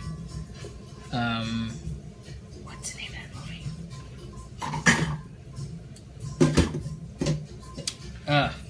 There's a movie, Arsenal, that I said if you like Dirty Die Hard, that you would really, really love, I would recommend, and I'm blanking on it, but it'll come back to me. So, let's see how this is going. Whee! Let's see how that is. We want it to be mostly evaporated. These are very, very soft, which is what we're going for. They're going to be liquefied in moments. I don't want it to burn, which is probably what the water was about. They're very, very soft. So, turning off the heat. And I'm going to try not to burn myself in this process. In fact, first I should take you over. I'll make 2 trips. Oh, we changed music again. Trembling Sunda? Oh no, it's not. My heart will go on. Okay,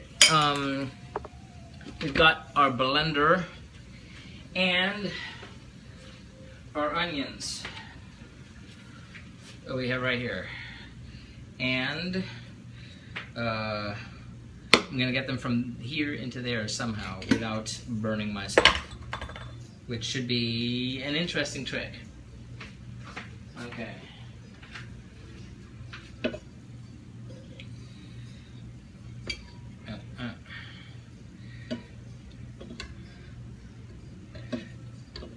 Thank goodness for granite countertops. Otherwise I'd be like, why are you putting that hot pot right on your countertop?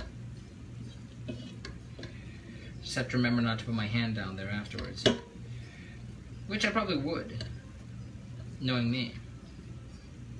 Okay, hold on. Clean up on all 3. Okay. So I'm trying to make a run for it. Okay. Sorry to keep blocking your view. Camera left. I really wish there was a way I could get like a sky cam, so you could like see from on top. Okay, putting this back on the stove. Alrighty, so we're going to blend away. This is gonna be a little bit loud, not too insanely loud. But prepare yourself. If you are sensitive to sounds, you may want to hit mute, but this should not take long.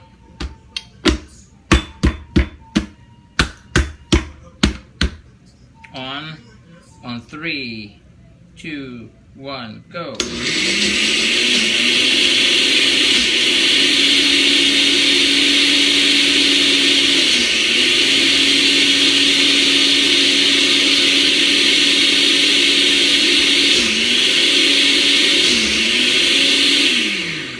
It's not ready yet, but steamy. We want to kind of puree it, which I know sounds weird, but onion puree it shall be. And 3, 2, 1, go.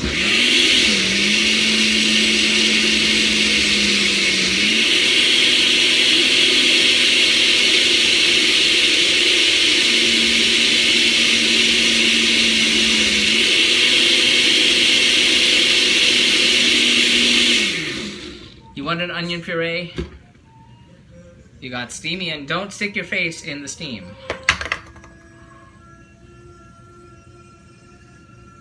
That seems liquidy. Seems liquidy to me. Smell pretty. Okay. So this is gonna go back in that general direction.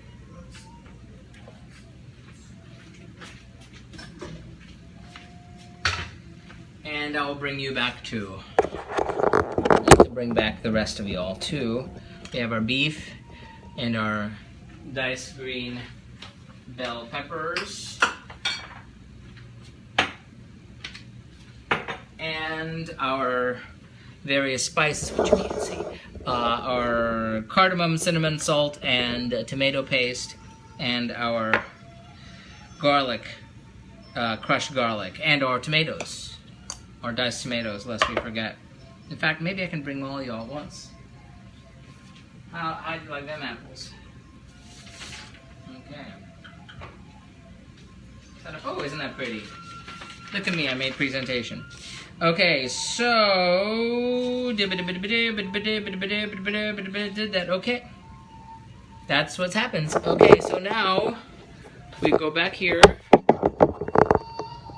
and into our pot at our medium heat. I'm going to return our onions back to the pot. Here we go.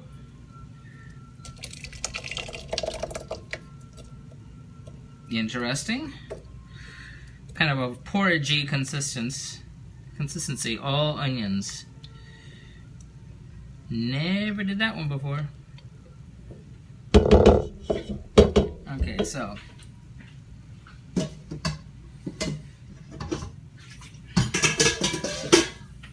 so now we are going to add in the rest. We're going to add in our diced tomato. Hold on, I need to get the camera. Our diced tomatoes over here. Well, that bubbles like a little La Brea tar pits. Ah! Don't bubble in my face. Back up off me, babe. Okay. I need my splatter screen again. Stop splattering on me. Wow, what a mess. Okay. Don't do that. Hold on. I got a mess. Hold on. Was not expecting bubbling onion goop to be coming up in my face. Again with the OCD. Okay, so we've got the tomatoes in, and next we're going to be adding in the beef, which is over here. Don't bubble in my face. Beef. Okay. And the green bell pepper.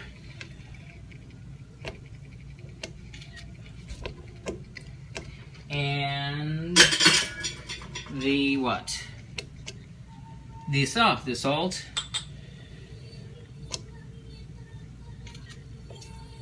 Cardamom.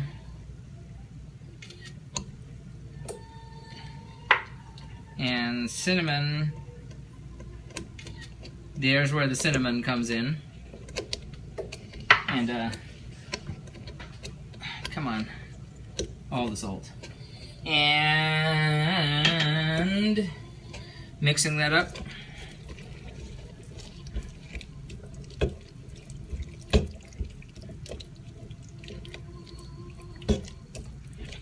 And it's already come to a boil.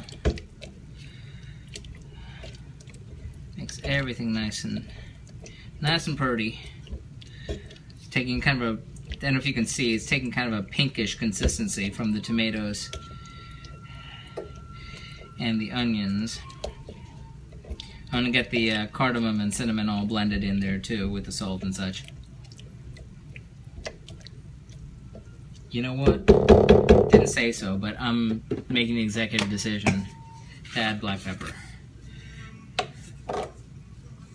And I should take a picture to document that.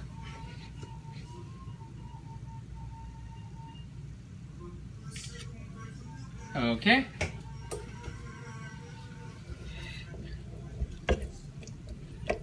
And so we're going to cover that, let that simmer for 3 minutes, which is not a long time. Han?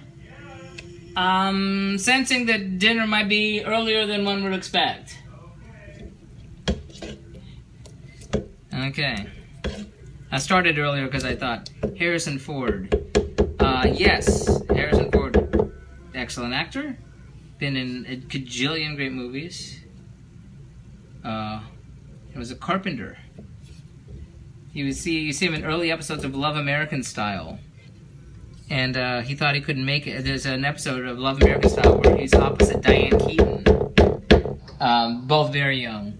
And he wound up, he thought, not going to make a go of it. So he quit acting and became a carpenter. I think he was working as a carpenter and got cast in Star Wars, if I'm not mistaken, which I could be. What is the name of that movie? Something. Okay, so we're going to let that simmer for 3 minutes, 4, 5, 6, 7.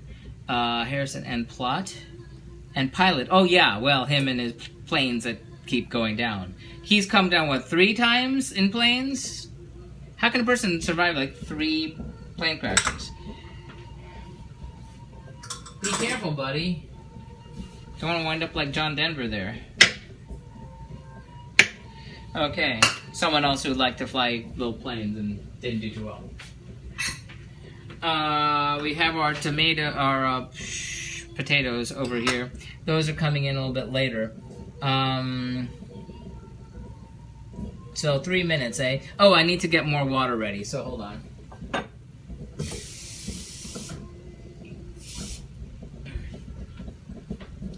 Okay. So, while that happens, no one's told me about the batter. Oh, could you... Yes. Well, no, you're doing that then. I want to know if I can save... I can save batter just in the counter for 3 days. In the counter? On the counter. At room temperature, covered. If it's fermenting, or, you know... Well, it will be fermenting, but I don't think there's... If that's what you're supposed to do. Well, no, I'm only want to use half of it, is the point. Morning Glory was the movie. Okay. Was it? I don't know. What movie? Someone saying something about Harrison Ford. Oh, I don't know that. My name might be Barry. Okay, that's a very cool name there. I'm trying to see if I missed any first part of that conversation. Hashtag sizzle. Morning Glory was the movie. I have not seen that movie.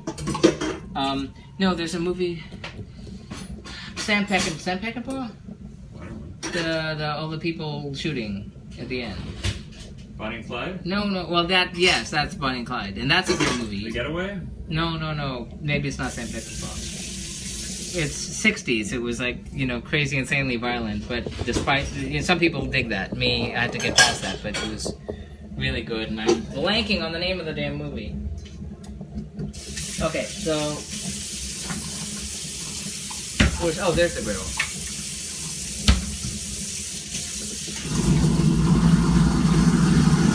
Griddle.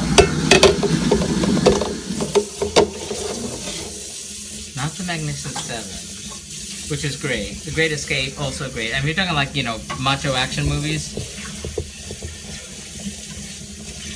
Those are excellent. But no, there's this one that I'm blanking on.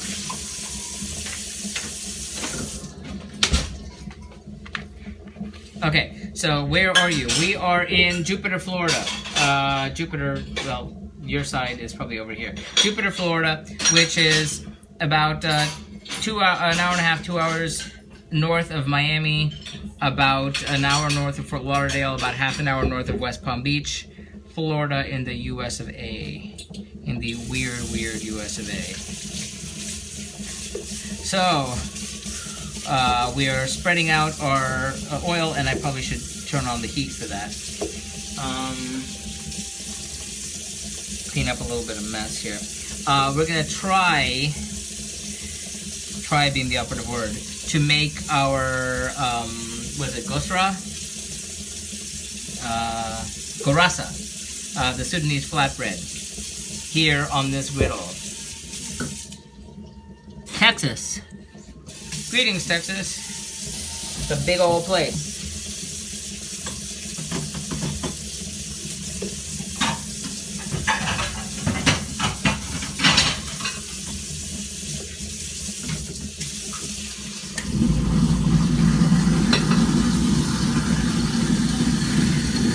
A Time for Killing? No, no. This is 60s.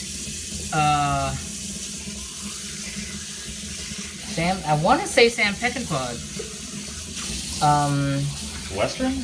Yeah, it's kind of Western. I think it's set in maybe Mexican Civil War or something like that. It's like everybody dies at the end. It's like 80 million people die at the end. Magnificent stuff. I don't think that's it. So what I'm doing here is I'm getting. You saw Time for Killing. Huh? Time for Killing, is that something you've seen? No. Okay. Sounds familiar.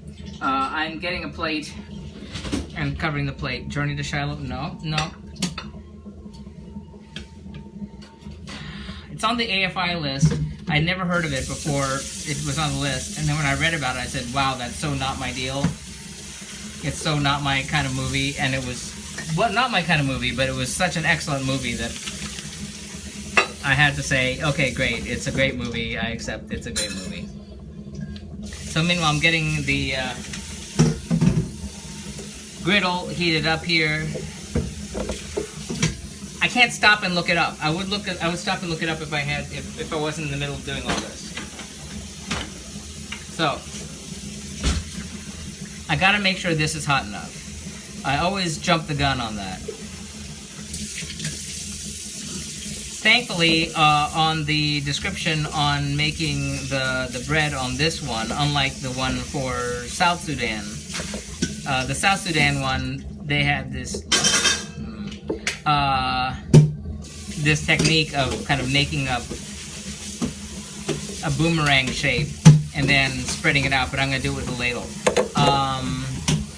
But first, time's run out on this over here. So, we're going to uncover you. Put you over here. And you're going to say you have gone from being pink to being kind of brownish, which is kind of what we're going for. So after we do that, we're going to add in the tomato paste, which I need to take a picture of. Tomato paste. Okay. Tomato paste. Now.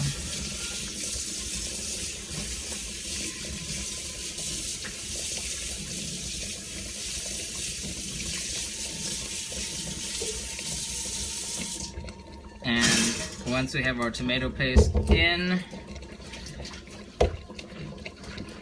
that's gonna take a heck of a long time to deal with. The crushed garlic goes in next.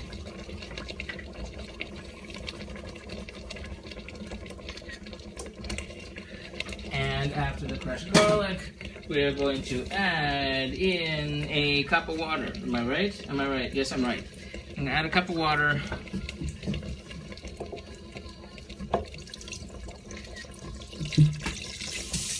Mix it and bring it back up to a simmer. The Frisco Kid. No, you're getting warmer though. Frisco Kid was a fan of mine. No, Cisco Kid. Look up the movies of Sam Peckinpah.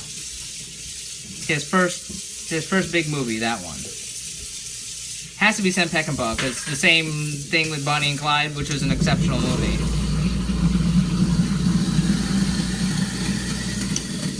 Like the movie that no one thought could be made. Bonnie and Clyde? No, the first Sam Peckinpah. The one I'm blanking on. Sam Peckinpah. It was definitely Sam Peckinpah. Now I'm convinced that that's because it's like the master of violence. So. Okay, and we're going to add in the potatoes that we fried over here. Potatoes.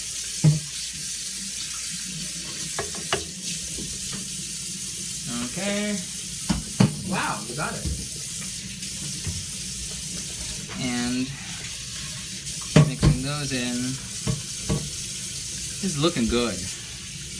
And I will definitely have leftovers. The peanut butter? No. No peanut butter this time. Oddly enough, strangely enough, no peanut butter. And we're going to let it simmer for 10 minutes. It's going to be more than 10 minutes. And cover, right? No, yes, no.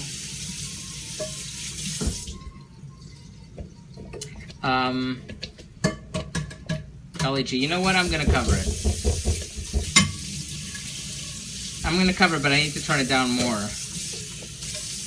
To a lower heat. Okay.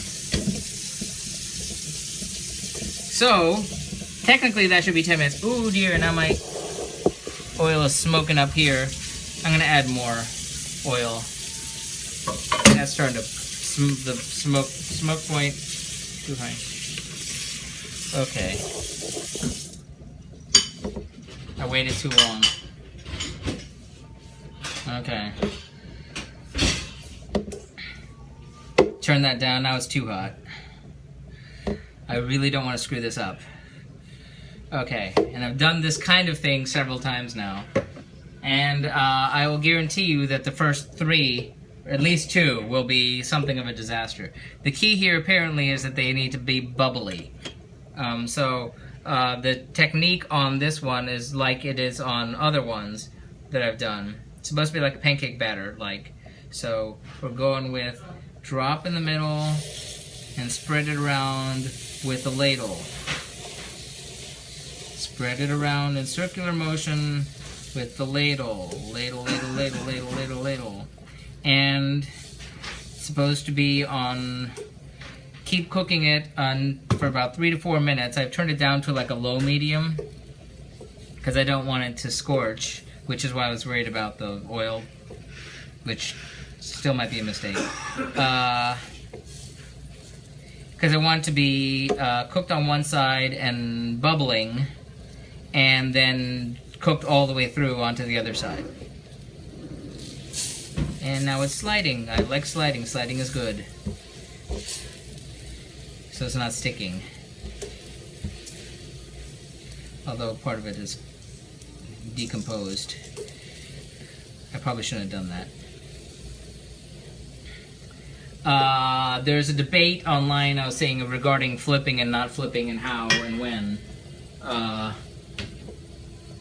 Wasn't really clear on when and how to do that, or if to do that. But I'm going to flip it, I think, at least once, see how it goes. One more time with this. 4 to 5 minutes each one, it says, which seems like an awful long time. You know what? I wonder what Siri has to say regarding our movie question. What was Sam Peckinpah's first movie? Sorry, I don't see any Sam Peckinpah's movies. Yes, you do. What are some Sam Peckinpah movies? I found some Sam Peckinpah movies. No.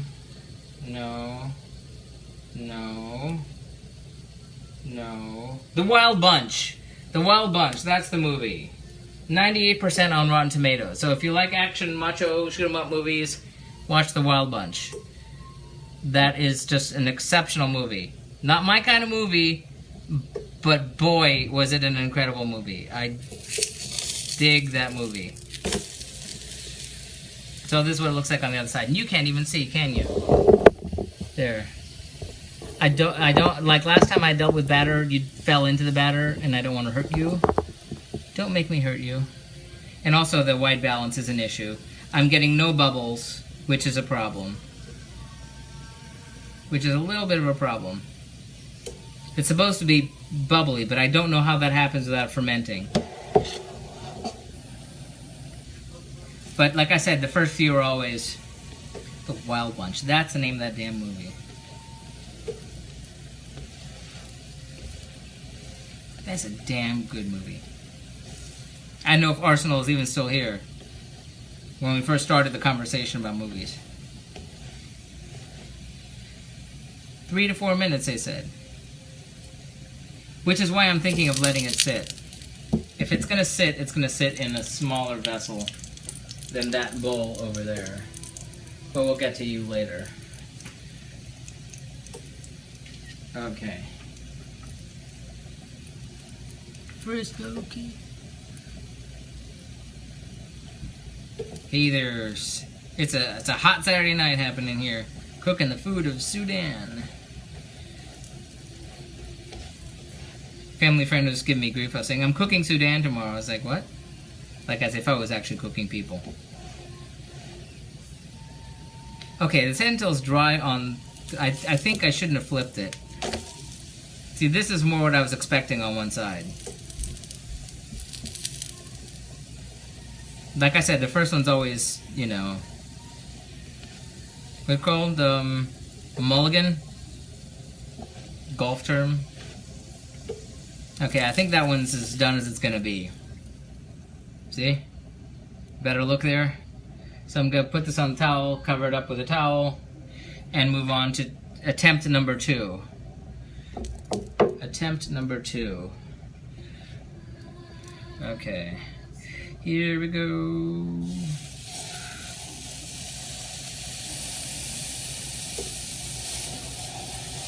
Ah! Oh, bad. Bad, bad, bad. Too hot. Oh, disaster. Oh, woe is me. Woe is me. That's bad. That's very bad. This is not a good one. This is a bad one. I may... Wow, dear, what a mess. No, too hot. Oh, boy. Stay. No, this one's a total mess. You shouldn't even see this one. It's just too hot. Too hot too soon. Nuts. Boo! Boo! Goof, goof, goof, goof. Oh, what a mess. This is not a good one. Don't look, don't look. Look away. Look away. You did nothing to see here. Oh boy, that one's a mistake. I turned the heat down too. Not good. Wow. The first one's supposed to be the disaster.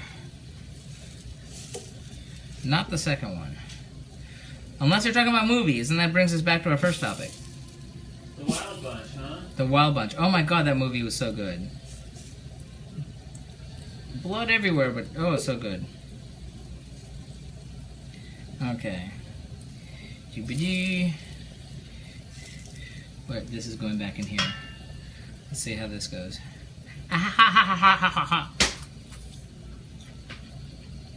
Bready, doughy.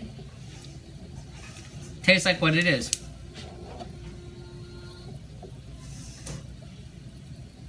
Now I'm gonna try flipping this. This one's a mess. Under other circumstances, I'd throw this away. In other circumstances, I wouldn't burn my fingers.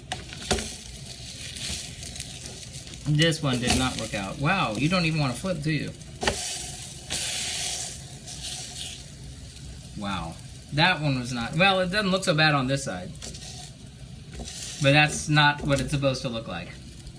In fact, it's supposed to be spongy. and I didn't. I followed the damn instructions. It's not at all spongy. It looks like exactly what it is: dough and water with baking powder.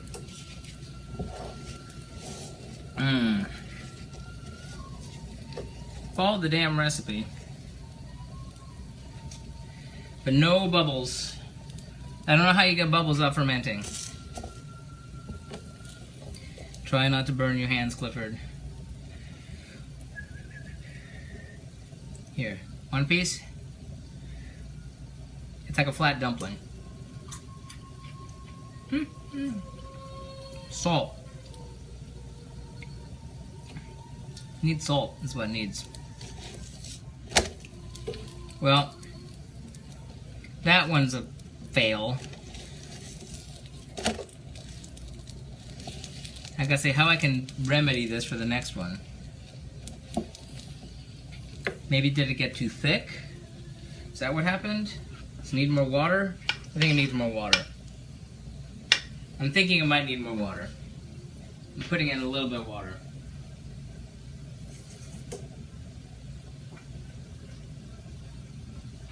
I think it got too thick. That might be where my problem was. Just added a tiny bit more. Yeah, and of course I'm forgetting that I have this thing burning right under my nose. Okay. Well, that one, let's see if we can remedy the next one. I don't think I'm going to be saving any of this. I'll just start over on Tuesday. You'll see on Tuesday I try it again. See if I do any better. Okay. It's not consistent texture throughout, which is probably where the whisk would come in. Okay, here goes. Here goes. On the count of 3. 1, 2, 2.5. 2.5, 3, and better. Okay. Yay, that's my baby right there. That's what we're shooting for. Not bubbly, but at least it's the shape and the size. And it's bubbling, yay!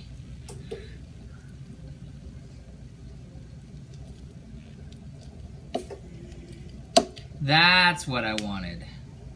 That, my friends, is more what I was looking for. Leave it alone. He said just leave it alone. So see the bubbles are starting to form? That's the idea.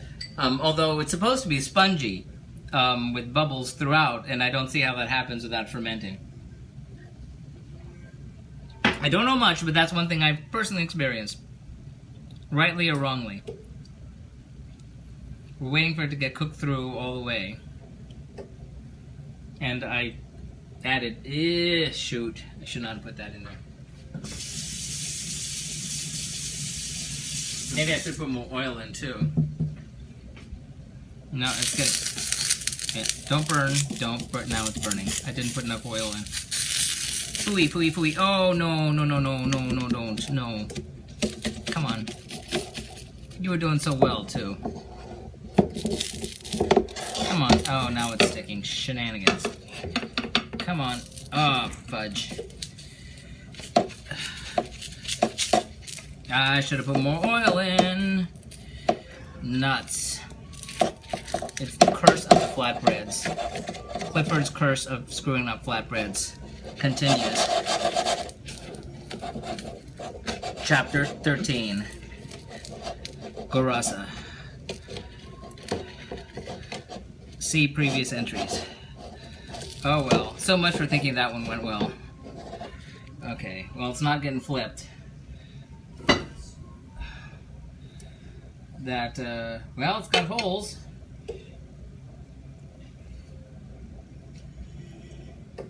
Okay. So, I'm gonna take care of this.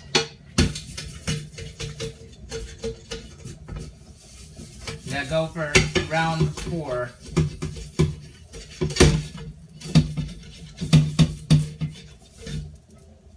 add more oil. Maybe that'll help get that off. Little things you forget. Basics like. And like adding too much oil. Just gonna get this off.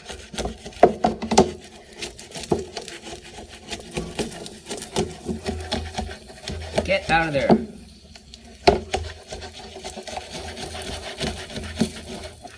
Hold on.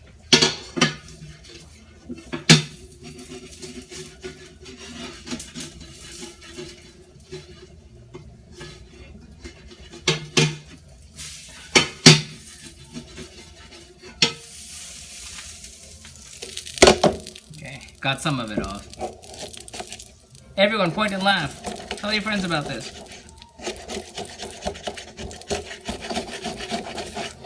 Okay. Alright, well. That really needs to get off of there before I can do anything else.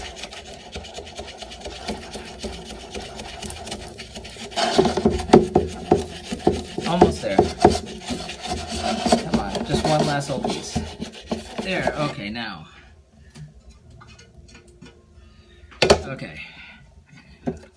Need a new skillet. Nah, I'll be able to figure that out. No, this comes off. I found out the baking soda.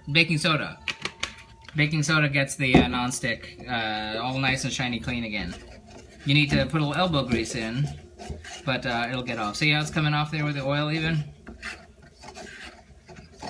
So, okay, let's make sure. I gotta have the right amount of oil, not too much, not too little. The right amount of heat, not too much, not too little. The right amount of water in the, not too much, not too little. Trial and error. Been heavy on the error. Okay. Hit me with your best shot. Next. Here we go.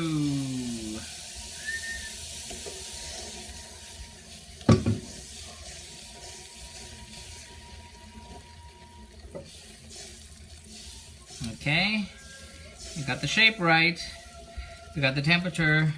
Should I turn it down even more? It's sliding, also good, not...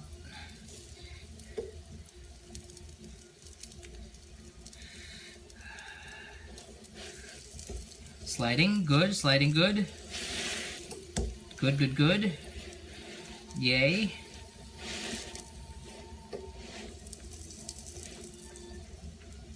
Okay, hopefully this is a winner. And I don't think I have to worry about saving anything. We're just gonna try it again on Tuesday. Or maybe I'll make the rice instead of this on Tuesday. I want an excuse to use that other recipe, so. On Tuesday, I'm thinking of making a special thingamabob. It actually normally goes on this. This is looking like it should. So I have one that's more like a, this is what it should look like. So it's cooked through on both sides, bubbling a little on the edge. Okay. Middle, it's cooked through. Think so, yay. See, that's a happy one. That's a happy one. See, take a look. That's what it's supposed to look like, more or less, from what I can tell. Not really as with the holes, but still. We've got one definite good one out of that. So we're going to shoot for 2. Throwing all risk into the caution. Okay. Got the heat lower. So now it's basically on like a low, almost low heat, just below medium. Medium was too hot. Okay. Now, one more time. Come on.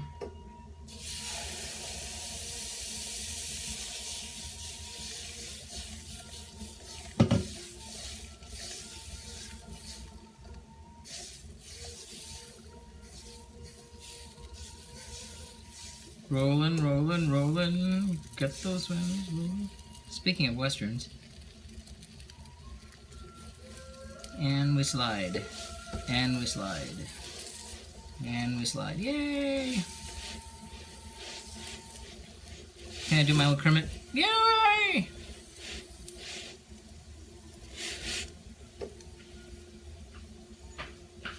You're also quiet. Jeez. At least I thought there'd be a little point and laugh action going on.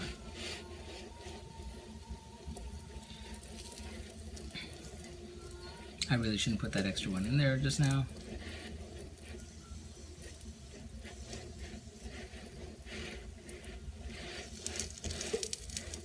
Shouldn't have done that.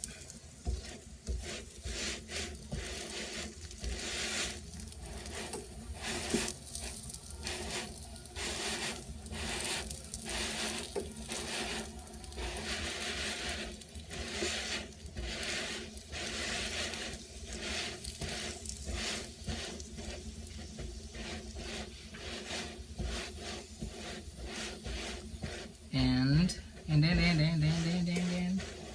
I think we have liftoff. I don't need to save that. Just a little bit. I don't need to make another one. I declare it done. I dub thee soup.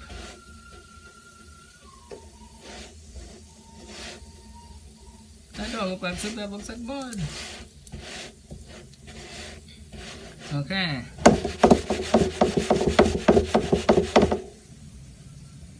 Flatbread achieved? Question. Answer maybe. It is officially cooked through to both sides. And we flip it. Yay, that looks good. Okay. Score. I'm very quickly going to get y'all out of here before my phone burns up from the heat. And I have one tiny bit of prep to do for dressing the dish. It's not in the suggested business or the recipe, but I did see it in terms of other recipes from the region, and it doesn't seem like it's too far a leap. Oh my god, you've gone all cockeyed on me. Hey Clifton, how you doing? Hey buddy.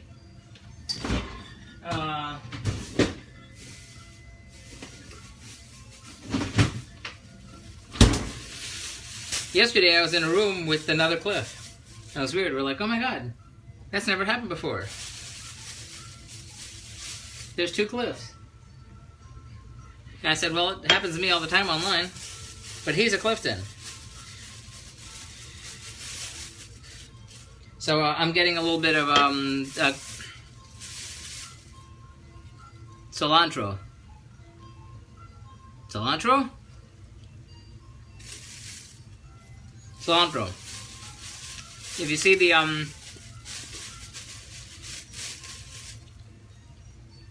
edges, the ends are not quite as pointy. They're more curvy. Cilantro. Could dress it with a couple of cilantro leaves. Not a lot, just a couple. You know, last time I did that just for color, it turned out to be a bad idea. So I'm not going to add too many.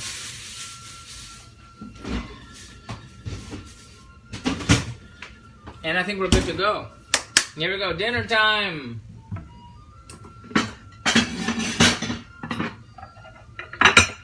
Here we go. Ready, everybody?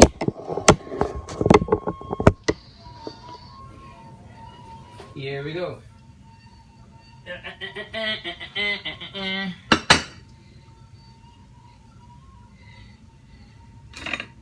How about that way?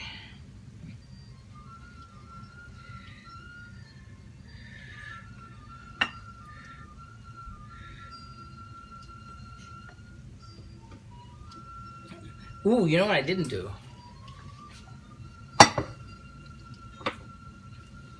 You know, I did taste a little bit of these. In fact, I'm going to taste one right now from the failed piece. Get a little sprinkling of salt. Tiny little bit.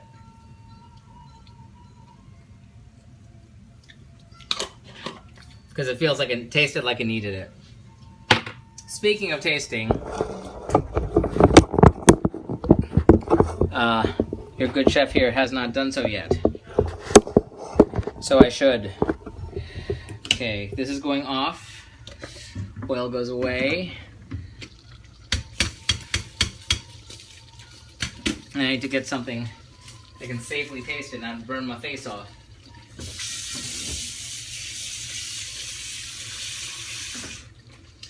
Do not want to burn the face off. Faces are not good burnt off. There we go. Give us a stir. Oh, you'll see what it looks like in a minute. Looks good. Ooh. Thick. Yes, those two actually work. So I don't have to worry about saving leftover batter. Sorry. Shouldn't have laughed. No, you should laugh. It's funny. Tasting. See, normally I would just stick that in my damn mouth, and then I would have no more mouth. Which is not smart. Not smart at all.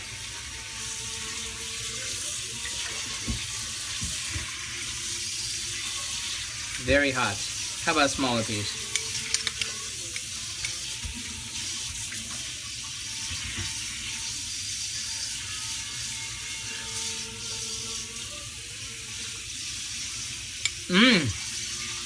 Oh my God.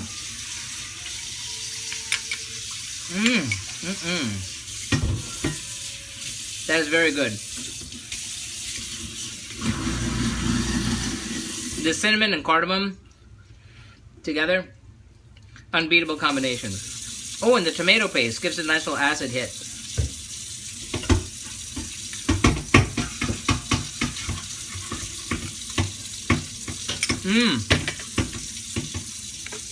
The meat tastes good too. Needs a little more salt.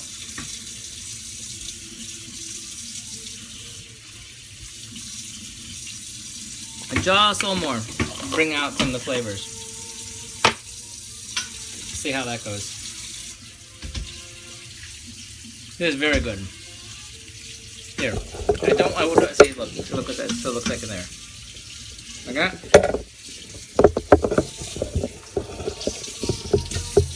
Okay, we're gonna give it another taste. Gotta wash off the spoon. No double dipping here.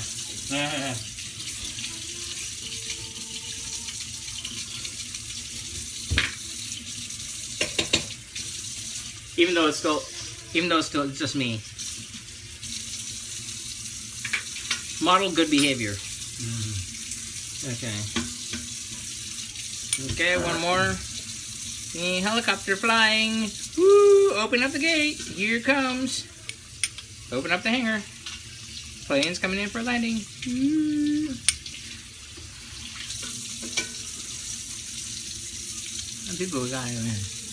Wow, okay. Happy Saturday night to y'all. Greetings from Sudan.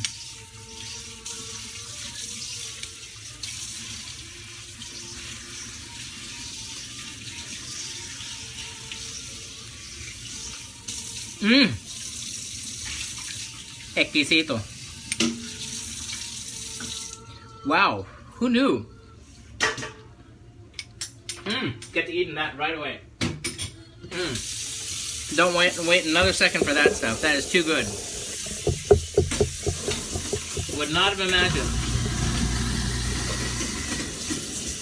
Sorry it got all cockeyed. Okay, time to serve. Did I see Diana? Diana, my good woman.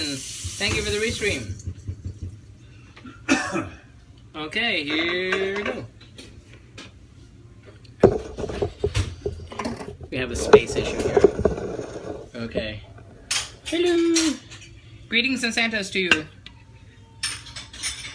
Okay.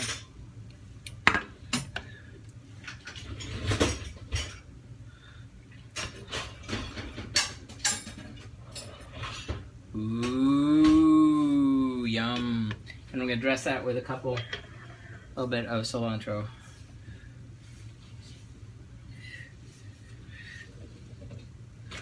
Eep, beep, beep. Eep, up, porka. Ta-da. So we're going to see number 1, and then we're going to get number 2.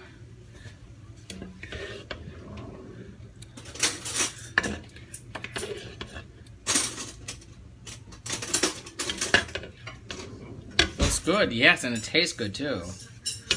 Ooh.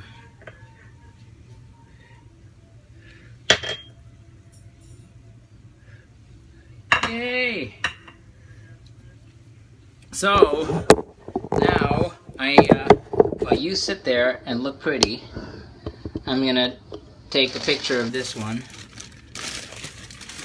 for the blog. That one looks prettier, more centered, more zen. Okay, and hold on. Come this way. Okay then. So we have our Dama